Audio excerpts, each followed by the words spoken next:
call the meeting of the Planning Commission for the town of Allen to order, and we start off with a prayer and a couple of letters. From the serenity prayer, please. God grant me serenity to accept the things I cannot change, the courage to change the things that I can, and the wisdom to know the difference. Let's all turn and face the flag, please. I pledge allegiance to the flag of the United States of America and to the republic for which it stands, one nation, under God, indivisible, with liberty and justice for all. Now it feels good to stand up for a gold medal.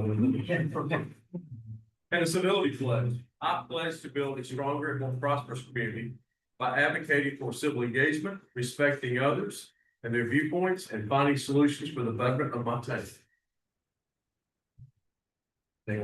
Okay, following the order, I'd like to do a roll call.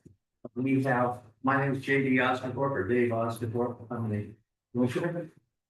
This is Jeff Hardy, present. Here. Jay Riker, here. Kelly Casino. James Gardner. All present. We have our planner, Dan O'Hara, and our trustee clerk, Takia White. We have as our guest, Catherine Watkins, who is our administrator. And we will shortly be having our lawyer, who's Matt McPhillips. Say hi to him when he comes. Are there any conflict of interest among the commissioners, or is there a request for recusal? No. Hearing none, we will proceed. May I have motion to open meeting for public comment? So move. So, all there?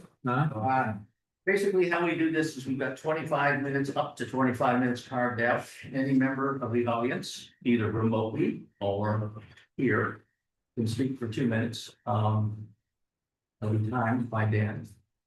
And if everybody has spoken and we still haven't gone through the 25 minutes, then the person can get on the second time.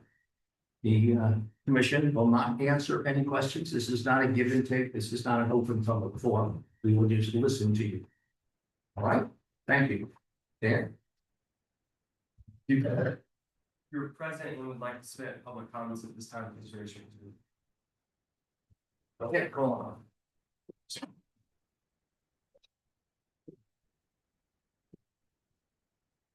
Good evening. Alan Rigo, 7849 Gold Bay Drive, live in the town of Allendale. Here to speak about the new business item on this month's agenda, the Main Bank Preserve Phase 1 project. The executive summary and developmental objectives that are listed and cited in the Wapatah Community Plan Development document, which was is up for consideration for amendment, states. The purpose of the plan development is to create a rural mixed-use neighborhood with diverse housing options. The PD did not appear to meet the stated objective when it was first proposed and passed by town council several years ago, and neither does the proposed amendment before you this evening. The PD explicitly attempts to meet the mixed-use requirement by creating civic and commercial space within the community. However, there is no plan for civic and commercial space that's listed in phase 1. Notably, it may come in phase 2 or future phases, but considering that with the last amendment to the PD, the requirement for Highway 17 access was removed, and presumably the only access into the community is now via Door Road. It makes one wonder what this so-called mixed use or civic commercial space will be once it's buried deep in the neighborhood during subsequent development phases. Proposed build out of this plan is listed as 2 to 10 years in the document. And I'm surmising that no one will recall this requirement 4 to 7 years from now. So I would urge and advocate for more detail regarding the concepts of diverse housing, mixed use, and civil commercial space in both phase 1 and future phases, so the community has some idea of what to expect. In the absence of more documented conceptual details for the site, along with a long development period, Phase one has a high potential to become nothing more than a residential neighborhood with both non-conforming and undersized lots. We've been here before. PDs presented and passed by the town without the requirement of adherence to the elements of the zoning code result in higher density and more water and septic problems within the community. I urge the commission to use the tools available to you, specifically the current zoning ordinance, to ensure compliance with both the spirit and the letter of the code. Additionally, the commission should work to ensure a more detailed and enforceable mixed-use plan before accepting the proposed amended PD. Otherwise, we risk repeating our past mistakes of allowing developers to use the PD as a tool to circumvent our well-thought-out residential lot size restrictions, creating nothing more than residential housing on smaller lots, along with all of the problems associated with it. Thank you. Next. Dan? So raise the hand again.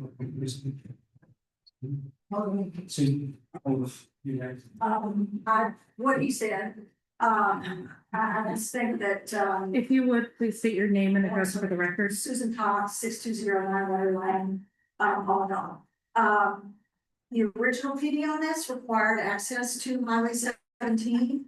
As I understand the role of commissions such as this one, it is not. It is to look at the health and well-being and safety of all of the citizens of the community and not to provide a one-off process to a developer.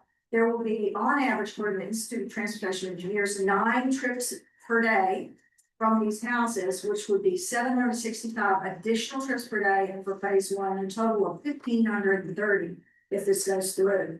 That is going to be an absolute disaster trying to get out onto the road 17. And when you add these other homes that are coming on Seaway, it is going to be a safety hazard for all of the citizens who are here. I urge you to reconsider it and to make whatever changes that we can. It is, as it is done, it is in complete contradiction to everything in our comprehensive plan, which we worked years on, and in conflict with the current zone as well. So I urge you to take whatever measures you can, please. I have a couple of other comments on the tree ordinance. I would love for us to make a provision in it for grand trees, because currently they're not described in this document. And when I read this, this looks to me not as a tree protection ordinance, but an ordinance that gives you a whole bunch of different ways to cut trees down. And while I do think that there need to be these 6 that are here under E, when you get down to F, it's like, okay, well, none of those work for you, then you get to just give us a mitigation plan and you can do whatever you want. I don't think that that was the spirit of the original thought process of this plan, that it was to protect trees. Perhaps if you add in that the BZA would be responsible for that part F. And then I was zoning administrator, I certainly wouldn't trust another zoning administrator we have, but knew I would. But even so, I think it just would put more eyes on the event, and I think it would make it read more like a tree protection ordinance as opposed to how many ways to give you that. On the lighting, I'm sorry. Your time. Yes, ma'am. Thank you, ma'am. Honestly, they have both said exactly the same thing I was gonna say. They're kind of reason to do that. Thank you. Well, thank you. Adam, do we have any online? We do have one that's submitted so far. She typed it into the comment section. You can also time me too to make sure that I read it for 2 minutes. Lynn Hodak for 623 Avondale Lakes Boulevard. Her question is regarding both ordinances. Is there a plan in place for any violations that may take place? Who will enforce any violations if and or when they occur? And can this be added to the ordinances? I do not see any other members of the public who wish to make a public comment. There was something that's here. Read. 30 still. Please repeat. Hey, my name is Bob Van, I live on 6821 Long Hill Road. I have been a citizen on the thing before we were a town. I've seen what's happened, I've seen what's come, what's gone. what we tried to do, what we couldn't do, what's happened. But, the thing is now that we're trying to catch up on what we've done. Some problems that are already in place now. For developers, moving in, small lots, development, the water runoff, the septic, all these affect all. I mean, everybody in this community. And it's been hard to see it change and be developed like this. I know it's past administrations have approved this thing, but in the tree ordinances and stuff, I mean, now we've had ordinance that when, when they impose on these developers, there's not a tree left on some of these, developers, none, not a bush. I mean, surely we already had something in place for that, was never enforced. But what I'd like you to do to enforce what we do have, if we continue to put rules in and make new requirements, they've got to be enforced. Somebody has to make sure they're done and mitigations are done. Something put back to the community. So I'm just asking you to look at it, from that point that we need to put back into the community, not take away from them. Thank you. Thank you, sir. Anyone else? Dan, how you doing? Okay, so. Guys, I will continue the lighting ordinance. I think this is very important, because if we don't want to be Mount Pleasant, we need to restrict the lights that people can put up. And I don't think anybody wants to be Mount Pleasant. So, with that in mind, I would ask that you not replace the word pollution in this document with trespass, because light pollution is a separate distinct issue from light trespass. Pollution is just a general, it's described elsewhere as glow, sky glow, just general diffuse light that is generated by multitudes of houses with lights. But it is not the same thing as trespass, which I think is a valid definition in other parts of the document. But I think that pollution should stay in there, because in a way, it's almost like you're denying that light pollution exists if you don't include that word for this particular circumstance. Replacing the word spillover with the word trespass makes sense because that's what it describes. But pollution and trespass are two different things. Section 153.069, this is a nit. I don't believe you want to delete sight lighting in that first sentence. That seems to be a typo. 153.069 regarding floodlights. It is not clear to this layperson what the standards are and what the lighting levels that are referred to in section 153.070 are and how they apply particularly to floodlights. I can't find the reference. It makes sense to me, and if I can't, then I'm sure the developers and other way people as well. And in section 153.073, is there a way that this body or this ordinance can require these restrictions on any new lighting that is added to buildings or to existing lands? Thank you. Appreciate your service. Thank you. Anything online? No new members online have requested to speak. Any member in the audience? All right, this period of public comment is at a close.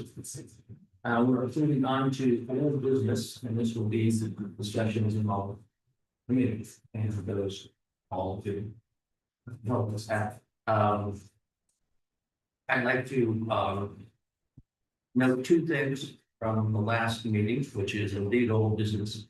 One is to ask Dan when the planning development document is going to council. The amended plan development or proposed amendments to plan development can go towards town council for first reading next week. Next Monday or next Thursday, so Yes, their regular scheduled meeting on March 5th. I can get that drafted into file for its form of that ready for the first reading. Number two, I've had a lot of conversations about let's say model legislation sent to us from council on highland freshwater wetlands. there's a great camaraderie within the planning community, and people share freely. The Georgetown planner shared that they received this about 6 months ago, the identical model legislation, and they are on their 5th revision of that. I have that document, and I will circulate it to the committee. They made substantial, I believe, positive changes. But they had a meeting last Thursday, and they may be on their 6th version, and if that's out, I'll get it to you. All right? Okay, I would like to open discussion on ordinance 2604. Can I have a motion to do that? So moved. Second. All in favor? I'd like to start off with a presentation by our planner.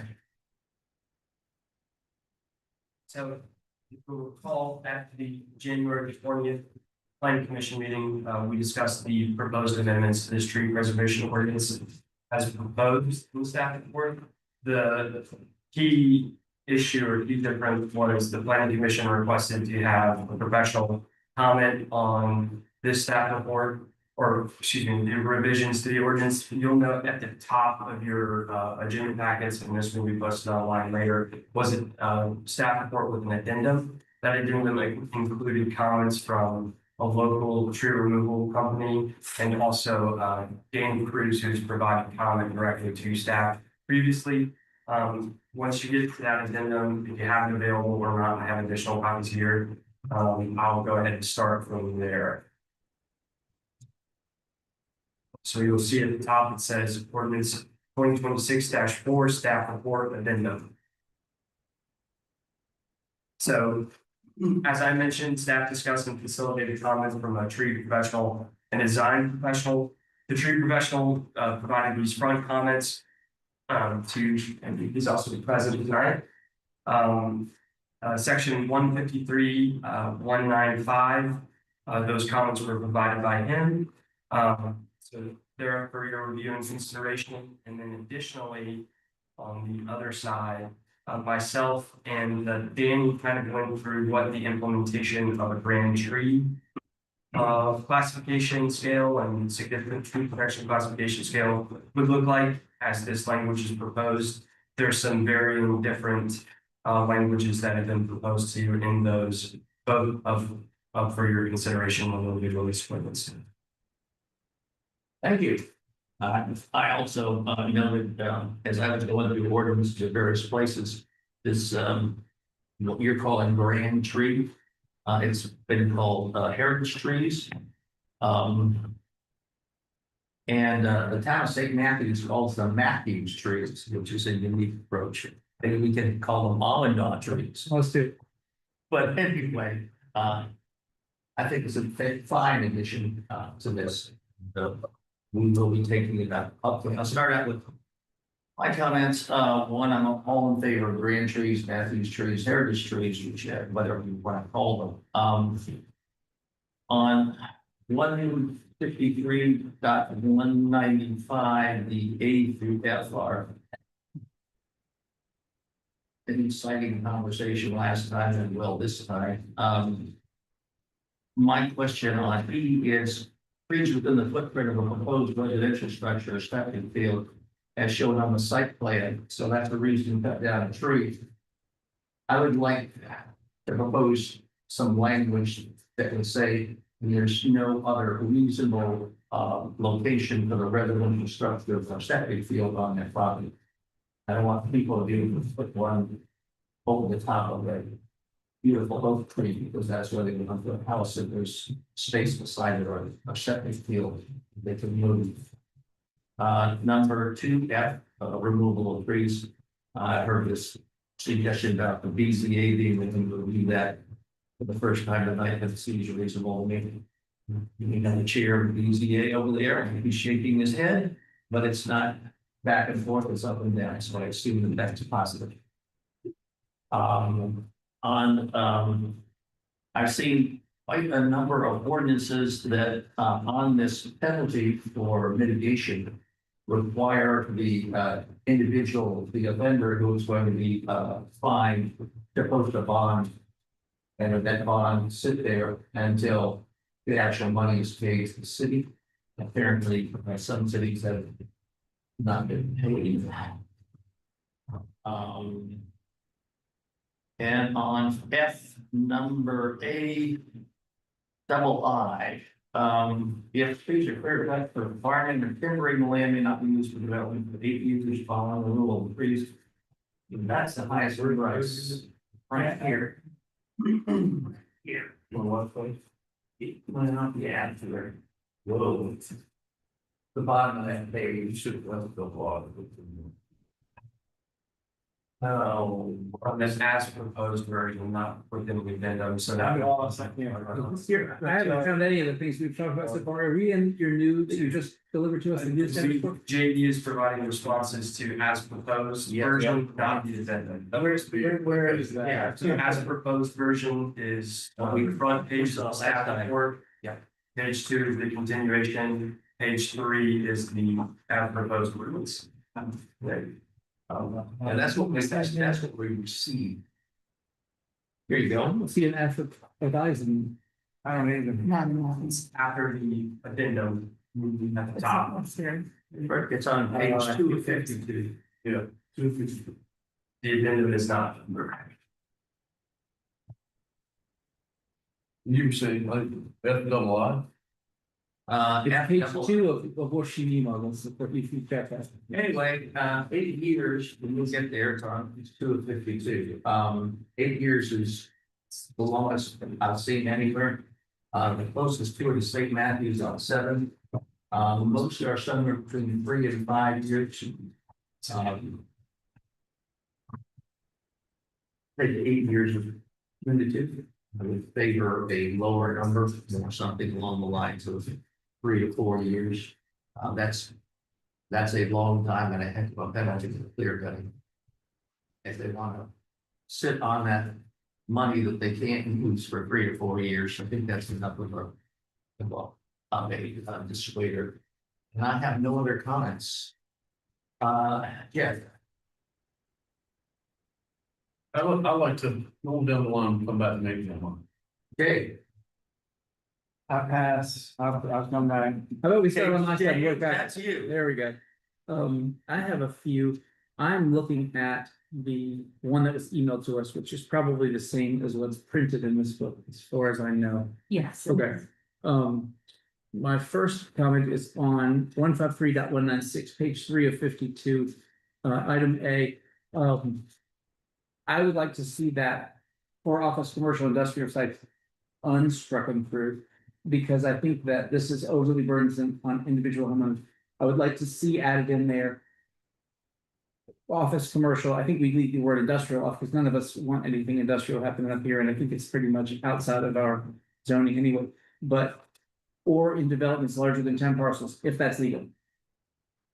Which is a kick over to Matt. It seems like the properties that we're trying to protect against are the large clear cut developments, not somebody putting in 2 acres or splitting off Air's property or all these things that may necessitate some other events to have to take place. The idea of making people plant trees on their property, to me, is outside of my understanding. That if your property doesn't already have enough trees on it, we're gonna make you add some in. I think that's great for office, for commercial, for large tract developments, but not for people who are trying to mind their own business on their own properties. Adding stuff in, all right. The question I have, your comment is industrial. Why would you want to take off industrial? We don't have any now, but what about 20 years from now? I mean, if we ever got industrial, I'm all about them being included in this. I just don't want to give anybody the idea that we would even entertain the idea of industrial stuff up here. I don't know. I would rather cover future things. It's not hurting anybody. Yeah. Well, why, we should just say what's exempt from that. So if we're talking about minor subdivisions, wouldn't be subject to that. Just say everything, it applies to everything except minor Yeah. subdivisions. Okay. Do we have major? That's a better. That was, he asked this question, I was like, they could apply to anything major. Yeah. Something. Yeah, that's way better wording. I appreciate you mentioning that, because, and then under B of that same section number, I may be mistaken, but I recently read what I think was Mount Pleasant's town ordinance, and I appreciated something that they put where when and if the process of mitigation needs to take place, it wasn't mitigation on 100% of the tree inches, it was mitigation on 25% of the tree inches, knowing full well that eventually those trees will grow up and be the property that you want to have. I just think that it is very burdensome, especially if it were on a large group of a small number of lots to have to add a bunch of trees to a piece of property. When I have trees on my property, I don't have grass on my property. I would rather have grass than trees, and I'm sure I'm not the only one. And making somebody plant trees on their property is out of line. And down here where it says E.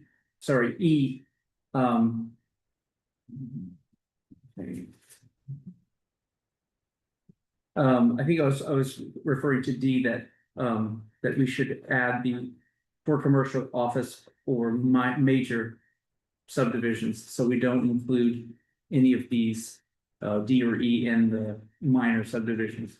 Further down. Same under the staff findings, this is probably the old staff findings, but this is where I made my notes, so I'll go with it.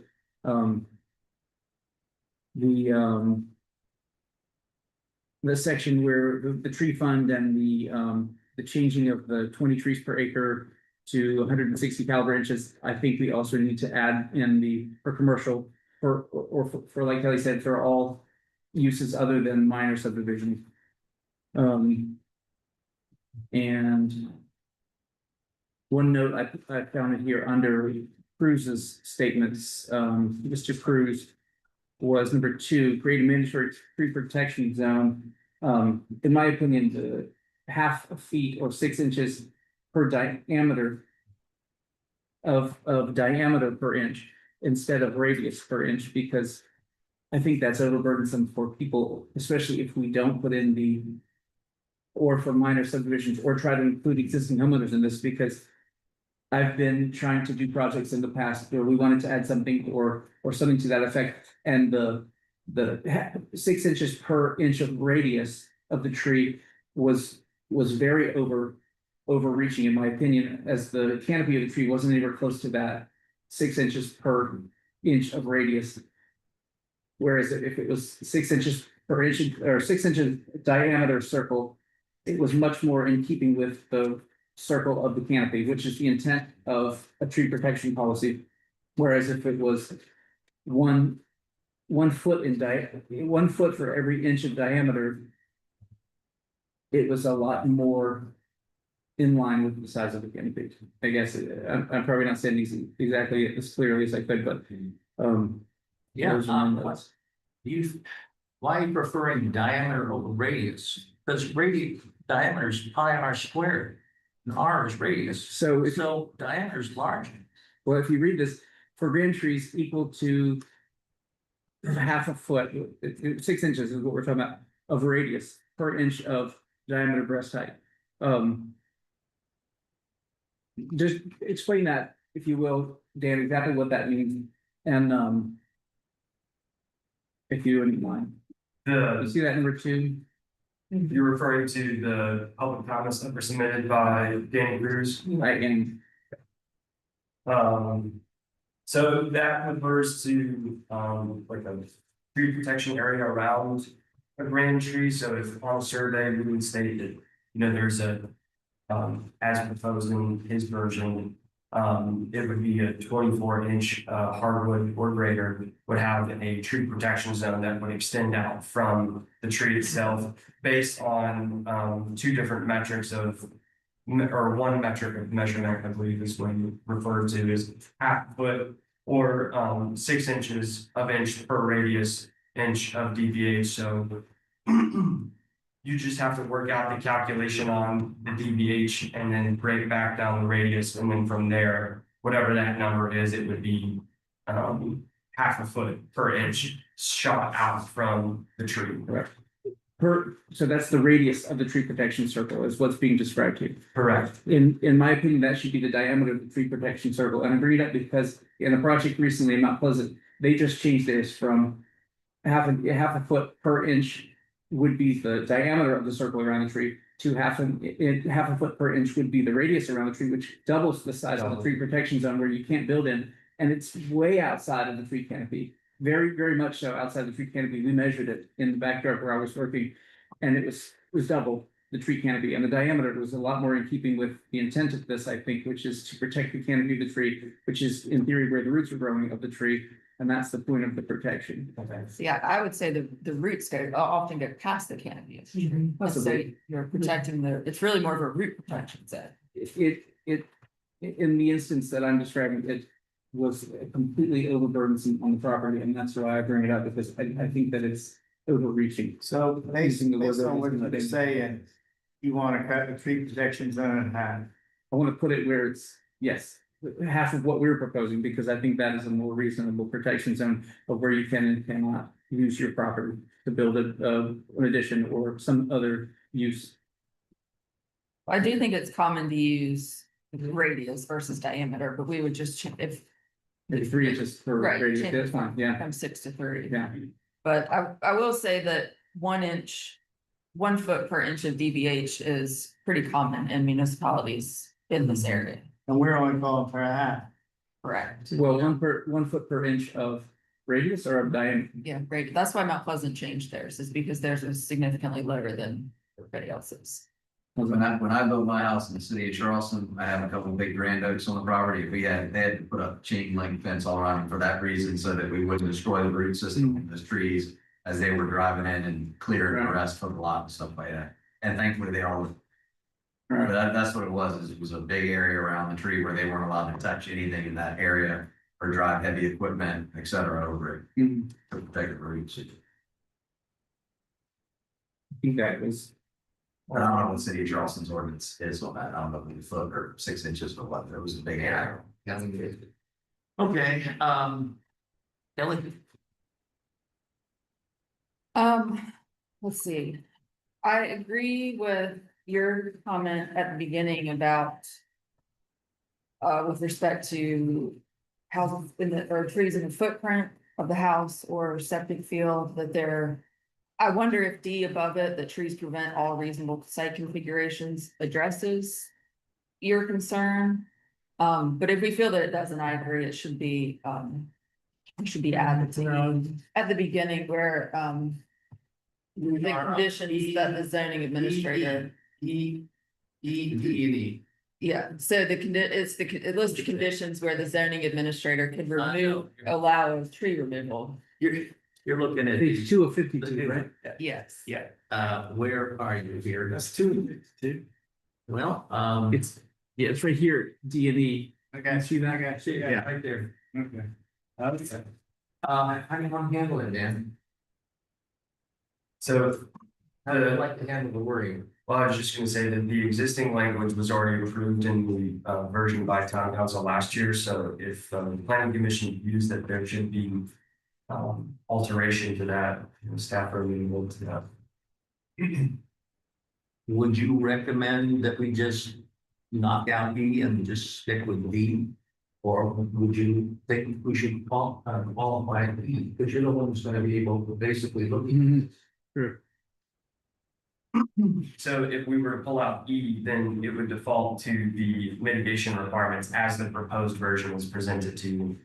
So with that is if someone is designing a new home and they show a significant tree within the footprint that isn't graded to be dead, diseased, or dying, let's say a good or fair rating on tree, and they want to build there to remove that tree without E in there, we would require mitigation or replanting to do that if we took it out of this ordinance.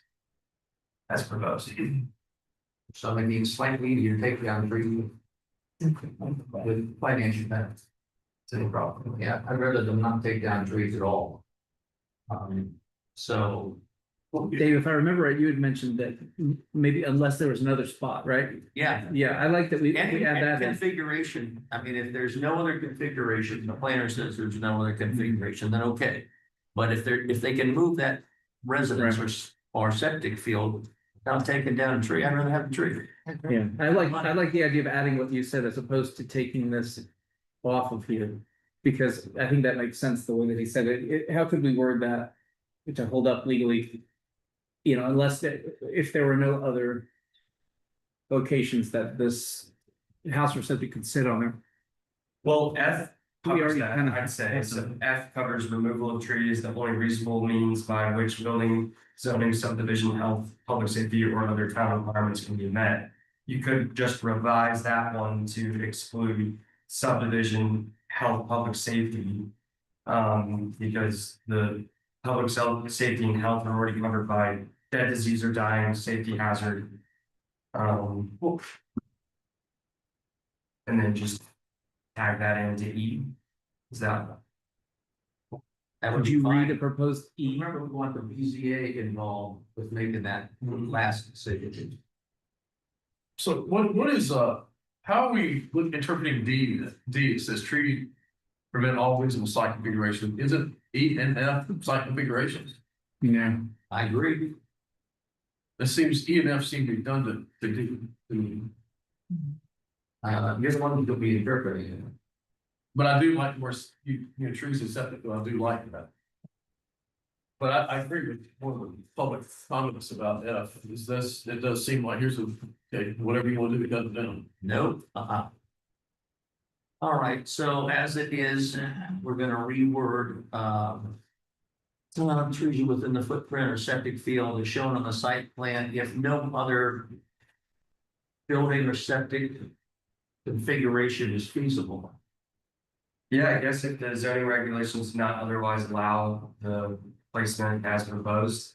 Something else that needs something to that effect, because they have to be considered between a tree or side, front, or rear setback. They're probably gonna go with the tree other than trying to come to the Board of Zoning Appeals for a variance. Okay. So, and if we're dealing with a smaller lot, if you're going to have a limited place you can put the septic and a limited place you can put the house, so that kind of, that's the easy one. Larger lots, which is what James was talking about, Yeah, different story. we're talking about larger lots, and how do we get this removal? Approved by the BZA or reviewed by some of them. That would just be an amendment to the proposed revisions. Okay. Can you grab that? It would just be as simple as replacing if none of the conditions above are deemed to be met by the zoning administrator or their designee to return, change that language to Board of Zoning Appeals. If none of the above conditions are deemed to be met by, met by the zoning administrator or their designee, it would, tree mitigation plan must be submitted and approved by the Board of Zoning Appeals. So move. You'll be right again. I was just proposing the language that would change in order for that to go before the BZA 4F. Yeah. So All right, you just would change that red line of zoning administrator to Board of Zoning Appeals. want me to send the E application of whether building or locations are feasible or it can. And it's basically what we want. I mean, if the commission would like to discuss that language and approve it tonight, we could do that. Or, if the commission wants you to draft language and submit that to staff for revision, we could do that as well. I think it's easy enough to do right now. We're still talking about 190. I'm sorry. I'm getting mixed. 193-195 E. A point of B. clarification, so it sounded like that there was a motion on the floor to like somebody started it. I wanted to see if he was awake. I was good. He was there. He was. I was just making sure for the record, because it sounded like you guys were talking I about. think you nodded off again. No. Yeah. All right, go ahead, Kelly. I'm sorry. So we're talking about 195 B E. E. It says trees are within the footprint of a proposed structure. Is that what we're talking about? Yes. Okay, Right? so my suggestion, we can just do this now. Trees are within the footprint of a proposed residential structure or septic field as shown on the site plan, if there is no other feasible location for the structure or septic field. You already said.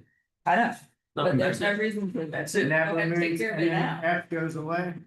No, I think we keep that. No, I want BZA in there if they pull out a tree. Okay. I like trees.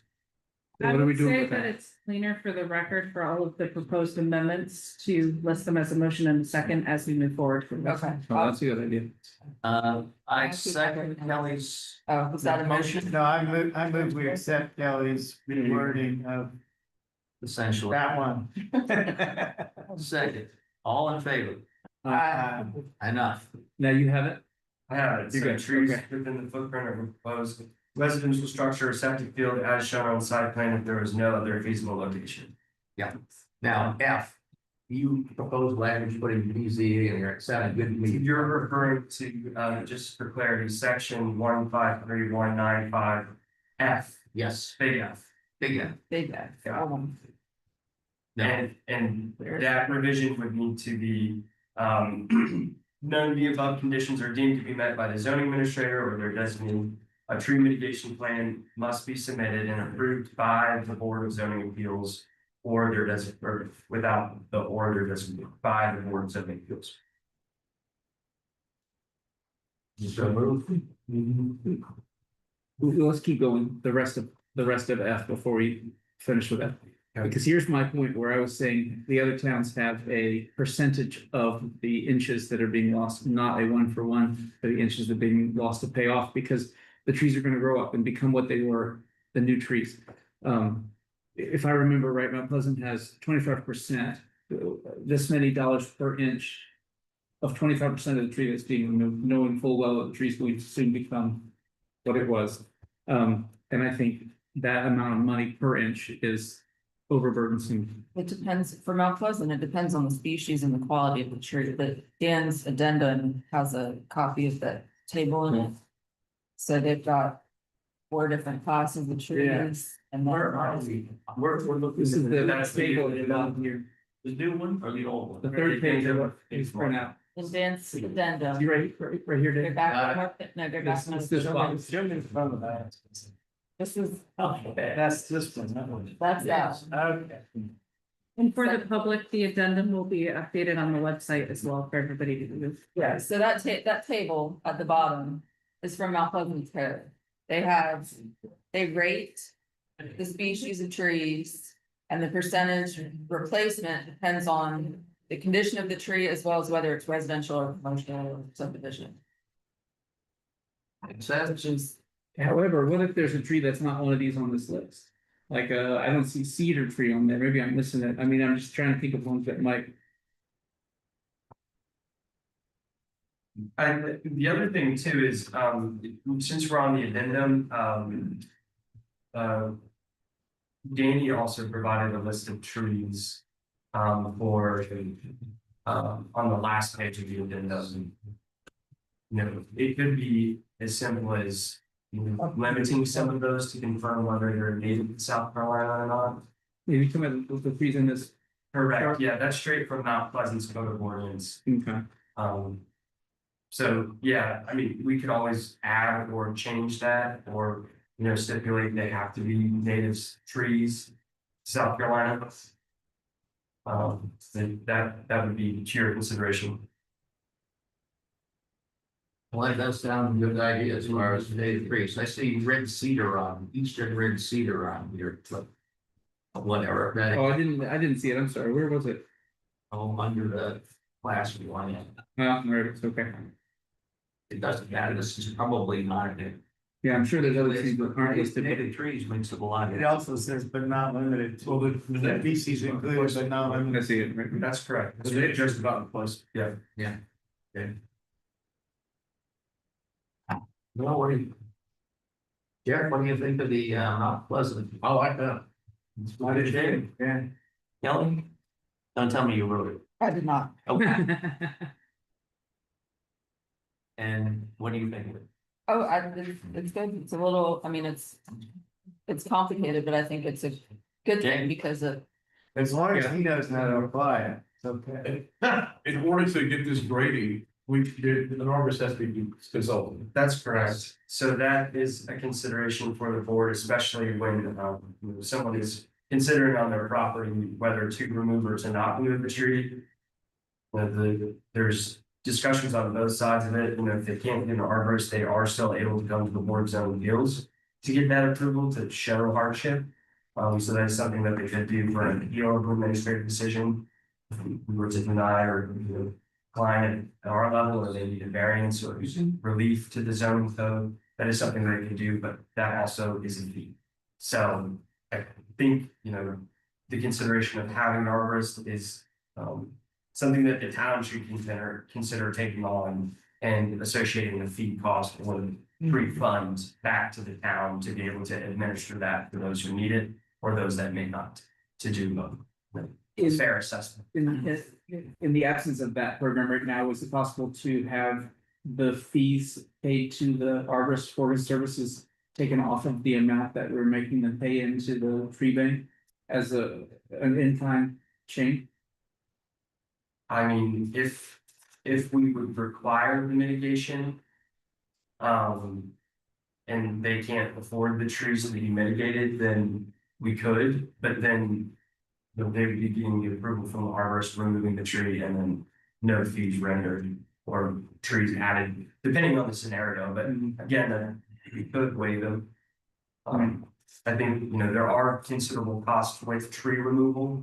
The addition of, the requirement to mitigate should be acknowledged for, some of these situations. So there is multiple facets to tree removal. It's not quite as simple as just removing the tree. They can cost upwards to a few $1,000s and then, well, I know, yes. it's not easy to remove a tree, and we don't have any, that's just the way it is. The arborist cost can sometimes be tied into the removal of those trees, so. Yeah, but also staff can find a way to consult with the arborist too, or research avenues for this transition. Well, we could apply this to non-residential and say individual homeowners. Only have to replace 50% of the inches or 25, regardless of what species.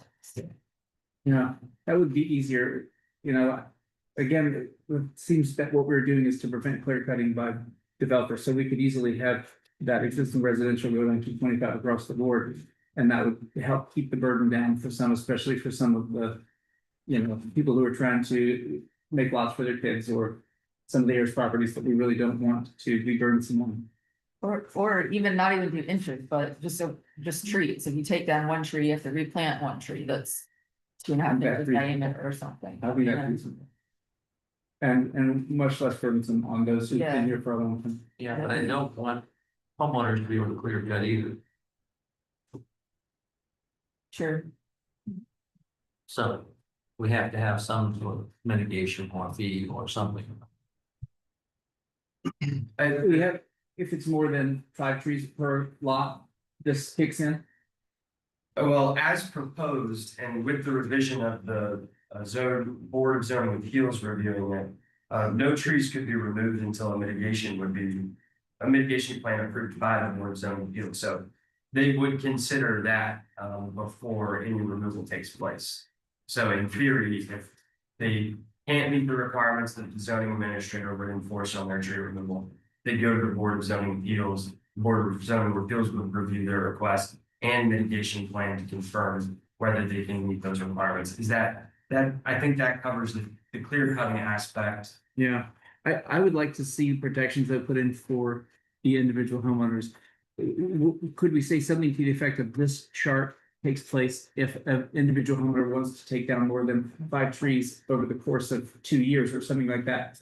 If they did take down 5 trees, those need to be replaced with 1 tree per a tree for a tree, like Kelly was saying. I like that idea a lot. If it's this many in this amount of time frame, but it also covers the concern they've had with a homeowner doing a bunch of clear cutting. So it sounds like that table may be better suited in section 153.196, where we're talking about tree retention on lots for 160 caliber inches. And so we'd say for any new lots that the 160 has to be met, existing would be the percentage rate. Is that the discussion that I'm hearing? Yes. Say one more time. So for new lots, we would stipulate as discussed previously, so A would read, with the exception of minor subdivisions, all new development or all new Subdivision. subdivisions would be required to meet 160 caliber inches of tree per acre required to be planted or retained or planted, minimum being 2 and 1.5 inches. And then under that, we could add a section that says for all existing lots, the following retention schedule should be followed in table X. So major, if the word major goes into there. And the existing lots. I mean, back to this, maybe a tree for a tree, but again, I don't want to keep. Heirs property from being able to put their things on, and I don't know that that's completely covering that concern that I had. I think we're talking about two different things. Is the table deals with mitigation, how much you have to replant if you take out a tree. I don't think that has to do with how much you keep on the lot. Okay. Whereas the 160 caliber inches is to be retained or planted on development sites. Yeah. Right, I don't think we impose a number of trees or caliber inches on individual existing Cause residential. she's gonna lots. drive around the town and say, you don't have enough trees, you gotta put some more. Right, No way. that's not consistent at all. So, yeah, so I was trying to, apologies, let me clarify there. I was saying for existing lots that table would apply. And since we're requiring certain retention and replacement, that table may be better suited in the minimum amount of protected replacement trees as well. And with the stipulation that only applies to existing. And then for new, they would have to meet the 160. Because we'd be requiring mitigation in both cases or retention or replanting. I think I understand, and I think only if it says major subdivisions. I get it. Because again, there's probably wouldn't be a major, and that would Correct. still be covered. Yeah. And we need to figure out where the lot number comes difference for major minor, unless that's already pre-established by some other statute. Presently, it is 9 lots or more. It's 5. That's the moratorium. Yeah, the moratorium is 5, and the other is Nine. 9. Yeah. Mhm. 9 lots or more for a minor major subdivision, but there's other criteria in what would constitute a minor versus major subdivision. 10, it's 10, I think it's 10 or fewer lots. All right, so we're down to like, we use. I have one more question about them. Which, this on the mitigation plan, the $100 per DVH and $50 for DVH of the softwoods, where does that money go? Yeah, as recommended, the town could establish a tree fund where that's where those portions of funds would go, and case by case, the town could. Either replace trees for folks, or, depending on how much funding was in there, we could do a tree planting day. Or replant certain trees, or be able to fund arborist services to folks that may not be able to afford that cost. So the mitigation money is going into a fund for trees? As recommended, I believe we should stipulate that in the ordinance, so it's understood where those fees are going. And then who decides how it's spent? That could be Probably a motion that the planning commission could make, or, who makes that call, of course. We decide. No, I'm not gonna go over individual trees. that seems like a lot to write to The this. fund would be, it's a policy decision on that. Usually when you have a restricted fund for like, if I'm collecting fees for. Tree mitigation, you would put it in the tree fund and you would stipulate how those fees were spent, and that is a policy decision. Okay, so is that something we need to do, or is that something town council? That would be a town council, because I don't think that would be tied into the zoning code, so that We wouldn't. can recommend that a fund be Yes, established you for the can- fees. Yes, That'll be you our can. recommendation, and that's the end of our purview. So the ordinance currently, what is adopted today, has $100 per DVH inch replacement fee, but we do not have a fund? Not presently, no, So nobody's obviously had to use that yet. Okay, well, that. Or collected? not to my knowledge, there. Okay. Well, we're gonna put that recommendation with the fund we started when we send this back to council. That's what I understood. And also, as Kelly mentioned, to have this changed to 25% across the board for existing homeowners. If 4 or 5 or more trees, I think would be a wise addition. And any others, up to 5 trees, you could just do a 1-for-1 replacement. So just so I have clarity on that last point. So for existing residential, good and fair columns should be turned to 25 for all that are shown. With pines, gums, and the bottom column, Unless we make the declining all zero because the tree's on its way out. It So- makes sense to, revert They can declining take it. to 0. Fair 25. so six boxes could be 25. And the bottom and far right column be 0. Okay. Four or five or more trees removed within a time period. I don't, is 2 years sound reasonable? That's gonna be hard to track then. Yeah. Or just at one time? Yeah, this is a one-time deal. Yeah, because that's right, if you bring it in a clear cutter, they're gonna cut them all down on the same week anyway. Where would you put this recommendation in your provides for the establishment of a fund? Should we just send that message directly to council? Or should we put it in this? Your motion should contain the recommendation of adoption of this ordinance with amendments and town council's consideration of establishing a tree preservation fund with the use of funds going to arbor services or replanting trees at the town's discretion. Very good. And before we say yes to it, go over this staff recommendation for 153-195E. It's referring to this table down here, but then there's some. Some considerations made for existing residential homeowners exemptions and Where are you? length of time living just above that box, the paragraph right above that box. So those recommendations come from the tree professional that I spoke with, and he is present tonight. So I'm happy to provide my interpretation, but Does this take the place of all that we've just been talking about possibly and, I mean, it is a good consideration, whether it's a primary residence or not. But again, that's up to your discretion. I think there's arguments on both sides on whether that can be applied or not. That doesn't seem enforceable to me that you. And I don't think there should be a difference between somebody that's lived here. It shouldn't matter how long you lived here. We should have the same rules for everybody. Well, we are stratifying out new subdivisions.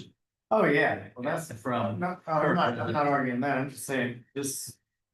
I don't think that's. Enforceable or a good idea to try. Say, if you've lived here so long, you can do whatever you want. No, I agree with that. I agree with that. So I've been here 20 years and 26, no. can we speak to the tree professional? Is that allowable as to the intent of that line? Because I like the sound of it.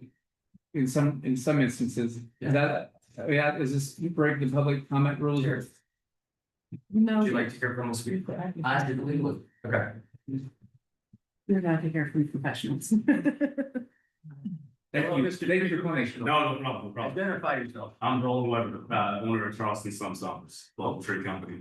So the intent of the line, as far as people that have been here for a certain amount of time, is kind of trying to accomplish what you're trying to accomplish of protecting residents of Allendale that have been residents of Allendale since 1992. Yeah. So trying to give people a little grace and space to do what they want on their property that they've lived on for a long time. Also protects against a lot of newness where that usually involves a lot of clear cutting. So trying to achieve both at the same time. Don't want to penalize people that have been here for a long time, may not be able to afford the tree work and the mitigation and all the things that go along with it. But making it somewhat reasonable.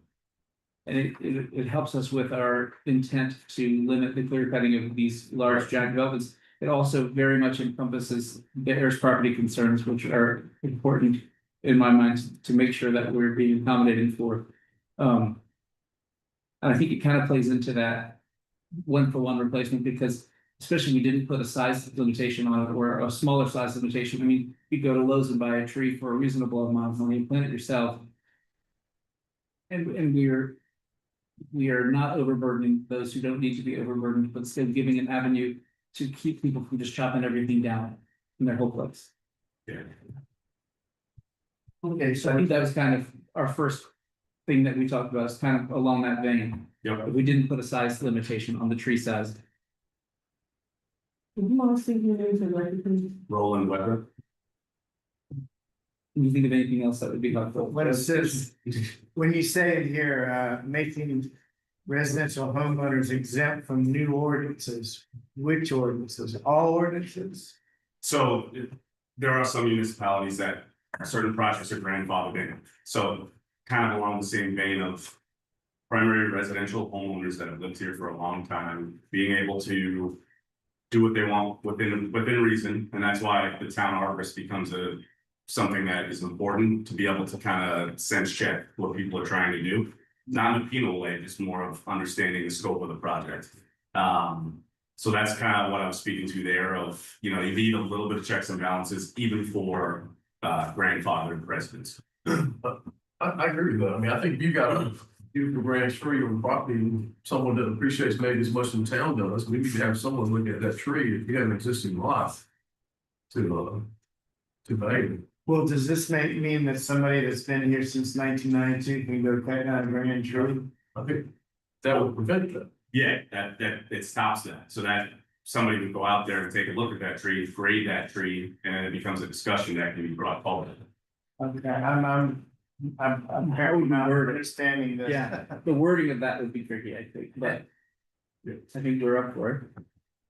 It's just assigning a timeline to, Yeah, well, what do you think is a reasonable amount of time to have lived here to not be considered a new development or right. new build versus It's something. existing lots. Yeah. Well, there is. But then somebody comes and after a month, they're an existing lot, right? And then. Those aren't, you know, I mean, a neighborhood could clear cut itself. If it were given this opportunity possibly, you know, a week after it's developed. Which is why there's the time frame. I don't think. Well, I think that's why the BZA is gonna be for. But we don't want the BZA getting involved for somebody who's been here the whole time and having to take down one tree. If it's at a staff level, as we've gotten driven and discussed earlier. About the 1-for-1 replacement, if it's less than 5 and these kinds of things, I will let somebody who's been here for a while. Take care of their own land as they see fit. But we're talking Also about bigger bigger replacements. replacements. We're not talking about every tree. I don't see grand trees specifically listed in here in terms of their size, making them grand. That's where we're. That is 153-196 under the new proposal. During any tree classification. Right on the second page of this. Yeah. Back in from discussion with the design professional that has submitted comments to both this body and the town council a few times, which. Mr. Weber has not been privy to those discussions. This is where Danny Cruz, who's a design professional, correct? So That's been, yeah, I can, if the commission would like, I can go through this. Go. Are y'all done with Mr. Weber? Yeah. Okay, yep, thank you so much. No, Appreciate it. thank you.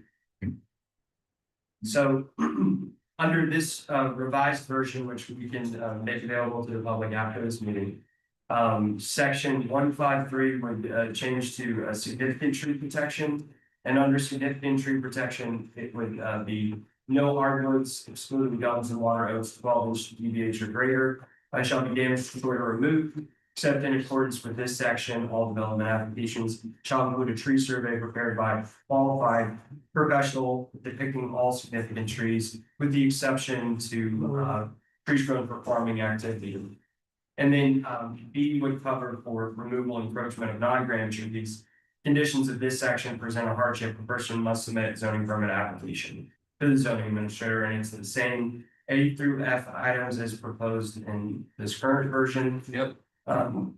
Following that, there is then the grand tree protection classification.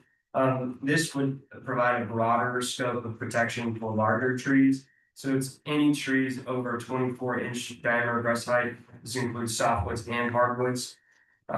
It includes the tree protection zone, which James referenced earlier about the radius shall equal 1.5 feet, 6 inches of radius per 1 inch of DBH measured through the trunk. And then provides different parameters that are prohibited within that radius.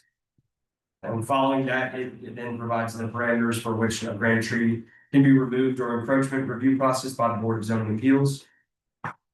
And then in D, it covers what a tree mitigation plan should include and that it should be supplied to the Board of Zoning Appeals. And then E is just reiterates the priority of how this should be reviewed in a hierarchy form. And then on the last page is section 15397, which is 196 in the proposed version. For first reading, the inclusion of F at the bottom, replacement trees shall be minimum 2.5 caliber inches following the species required to be utilized as replacement mitigation trees. List subject to staff approval and town administrator. I've seen the 2.5, a number of other municipal. I will note that Danny had mentioned to me in our conversation recommending an increased caliber inch of replacement trees for a more mature tree that may survive a little bit longer than a smaller one. Well, that would be just recommend a 4-inch caliber. And 2.5 inch tree is probably in a bucket, 4 inches and ball grow up. Or, I have a couple things to say. 4 inches is a lot more expensive for an individual homeowner. You can't go to Lowe's and buy a 4-inch tree. And smaller trees have a better chance of living long term than spreading in that tree. Well, okay, so we're saying 2.5. I think 2.5 is reasonable. Yeah, I think so too. Haven't heard anything against it. I like this revision and the grand tree stuff. I mean, we all care about the grand tree big time. I think that everywhere that this for office, commercial, industrial sites is crossed off, we should go with those points to say in any situation other than minor subdivision. And everywhere in this instance that it happened. Yeah, I think that the title says, so the title says all sites, and then we would say an A except for minor subdivisions, and I think that would. I think that would do it. But I do have a question, Dan, and F, the last sentence says list is subjected to staff approval and town administrator. What does that mean? If there's a tree that's not included on that list that,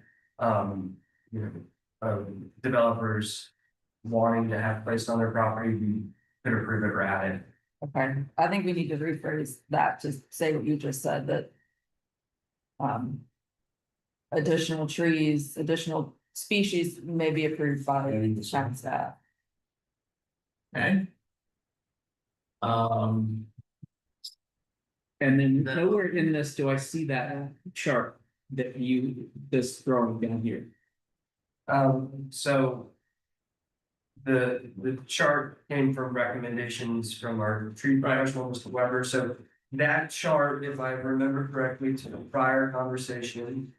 Was being considered to be added either in the proposed 15396, which in this case would be 15397. Or it would be considered with the mitigation requirements, which are in two separate places between what's proposed for first reading and what is before you tonight as a full rewrite of.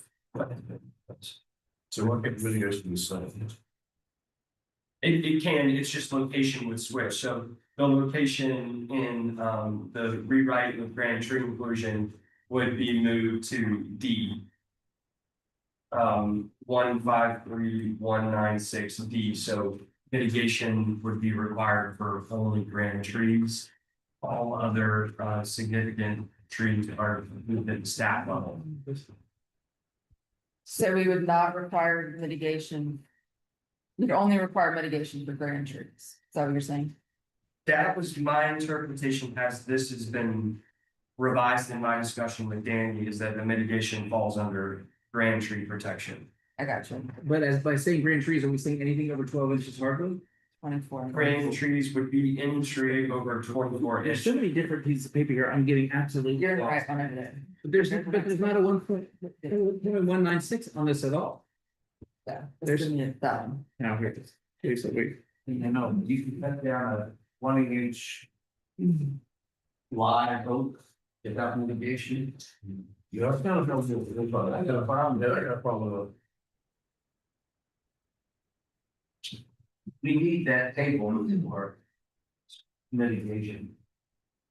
Now, we can separate the new versus the old. Existing. So somewhere I read 12-inch hardwood and 24 softwood, where was that? That's in the, All three of the 12 inch including survey. That's 195. Significant trees, so. So if, the commission wishes to have the table apply to all existing lots as the discussions gone on and existing and new with different percentages, the best place for that location could be in the in section 153-197, and we could revise revise that section to read required mitigation, and that'd be the mitigation section. Yeah. And list out that for existing trees or existing lots, mitigation should be as following in column X on the proposed table. So the mitigation for existing lots would be less than for new lots. Correct, as discussed. As discussed, okay, that works. I would suggest two different sections. Cause I think we're talking about two different things. And so I think we could keep this section 197, minimum amount of protected replacement trees for all sites. Well. Cause we want the 160 caliper inches per acre to apply to new residential developments and major subdivisions. And then I think we need another section for mitigation that says if you have an existing lot of record. Here's what applies, and that's where you plug in the table. Okay. And going back to Jeff's concern about 20-inch live oak, can we say that grand trees are any trees over 24 inches or live oaks over? And have a smaller number? Yes, so you could do softwoods over 24-inch and then hardwoods over a certain inch amount. That would just be at your discretion. Could we not just have all trees over 24 inches or live oaks over 18? And there's some tree species that are mature at a much, they're grand trees that are much smaller diameter than 24 inches, so we could do it by species as well. Yeah, that would It's complicated. I think we ought to try to cross these questions. Well, we've got significant potential, no hardwood trees with their 12-inch diameter, breast height or larger in size are to be, and then for pines of 24. Yeah, that's what I was looking at, some nothing to be damaged, destroyed, or removed from any property. So how do we recommend that? That's the. That's in the that's the- Yeah, the original, so you'd like to retain the Well- original language for significant. Yeah. Staying, I think so. okay. wait a minute. But so, to James's point is, if 12 to 24 is, as this would be considered as still a significant tree that's approved at the staff level, Not a grand tree. but not a grand tree. Anything over 24 is a grand tree. But James brought up a very good point that someone could still remove a 20-inch live oak. at the Jeff staff brought it up, level. but Oh, sorry, Jack. yeah. So, or a live oak of larger than 18, we could say. Right, we can call that out specifically, because I think Jeff's 100% right, we don't want somebody out there chopping down 20-inch live oak. Or 12-inch one. Yeah, I like a lot of them. I like them too. So before these revisions took place last year, 18 inches was the requirement for all trees. So would it make sense to change the hardwood requirement for a grand tree classification from 18 Instead of 24. instead of 24? 2 acres. So softwoods 24 inches or greater. And the hardwoods 18 inches or greater. Was Would the be grand considered tree. grand trees. And grand trees. Yeah, Correct. So anything between 12 and 18 Mhm. can be removed at the staff level.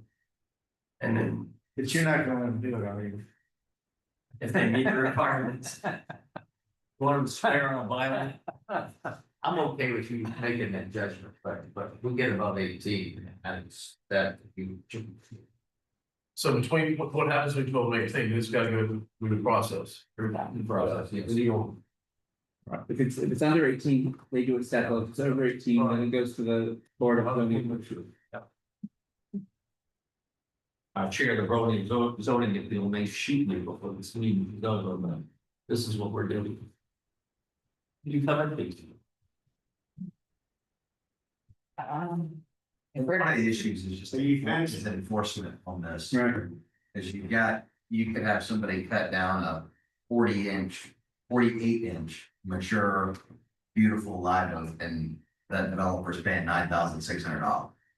Which if they're building a big commercial space, that's no big deal for them to clear cut that, and That's at the $200 per. that's at the $200. Cause like some guy, you probably saw it in the newspaper, this was right as I was taking over for city attorney of Iowa Palms. The guy cut down big brand oak, and Judge Maloney locked him up, put him in jail for a few nights, and we sued him under their ordinance. I can't remember the language, but it was like you basically had to plant an equivalent size tree. And so we found some live oak farm, that had these trees. It was like, I want to say originally it was like $60,000, and we found another one that was $200,000. So that, that one more teeth to it, but y'all are in a tough spot. You're not a municipal court. And how are you gonna enforce it? So I don't know. That's something we gotta think about. Because at $200 per DBH, like inch, I don't know that that's a huge term. Can we take grand trees out of that possibility? If you just can't, well, I don't know. Well, he's saying, what if they go and chop them down anyway? There needs to be a more punitive. That was it. That was the same thing. It was moved without an approved permanent mitigation plan. Cost of tree replacement is increased to 200 per DBH inch of hardwoods and solvents. Let's take it $1,000.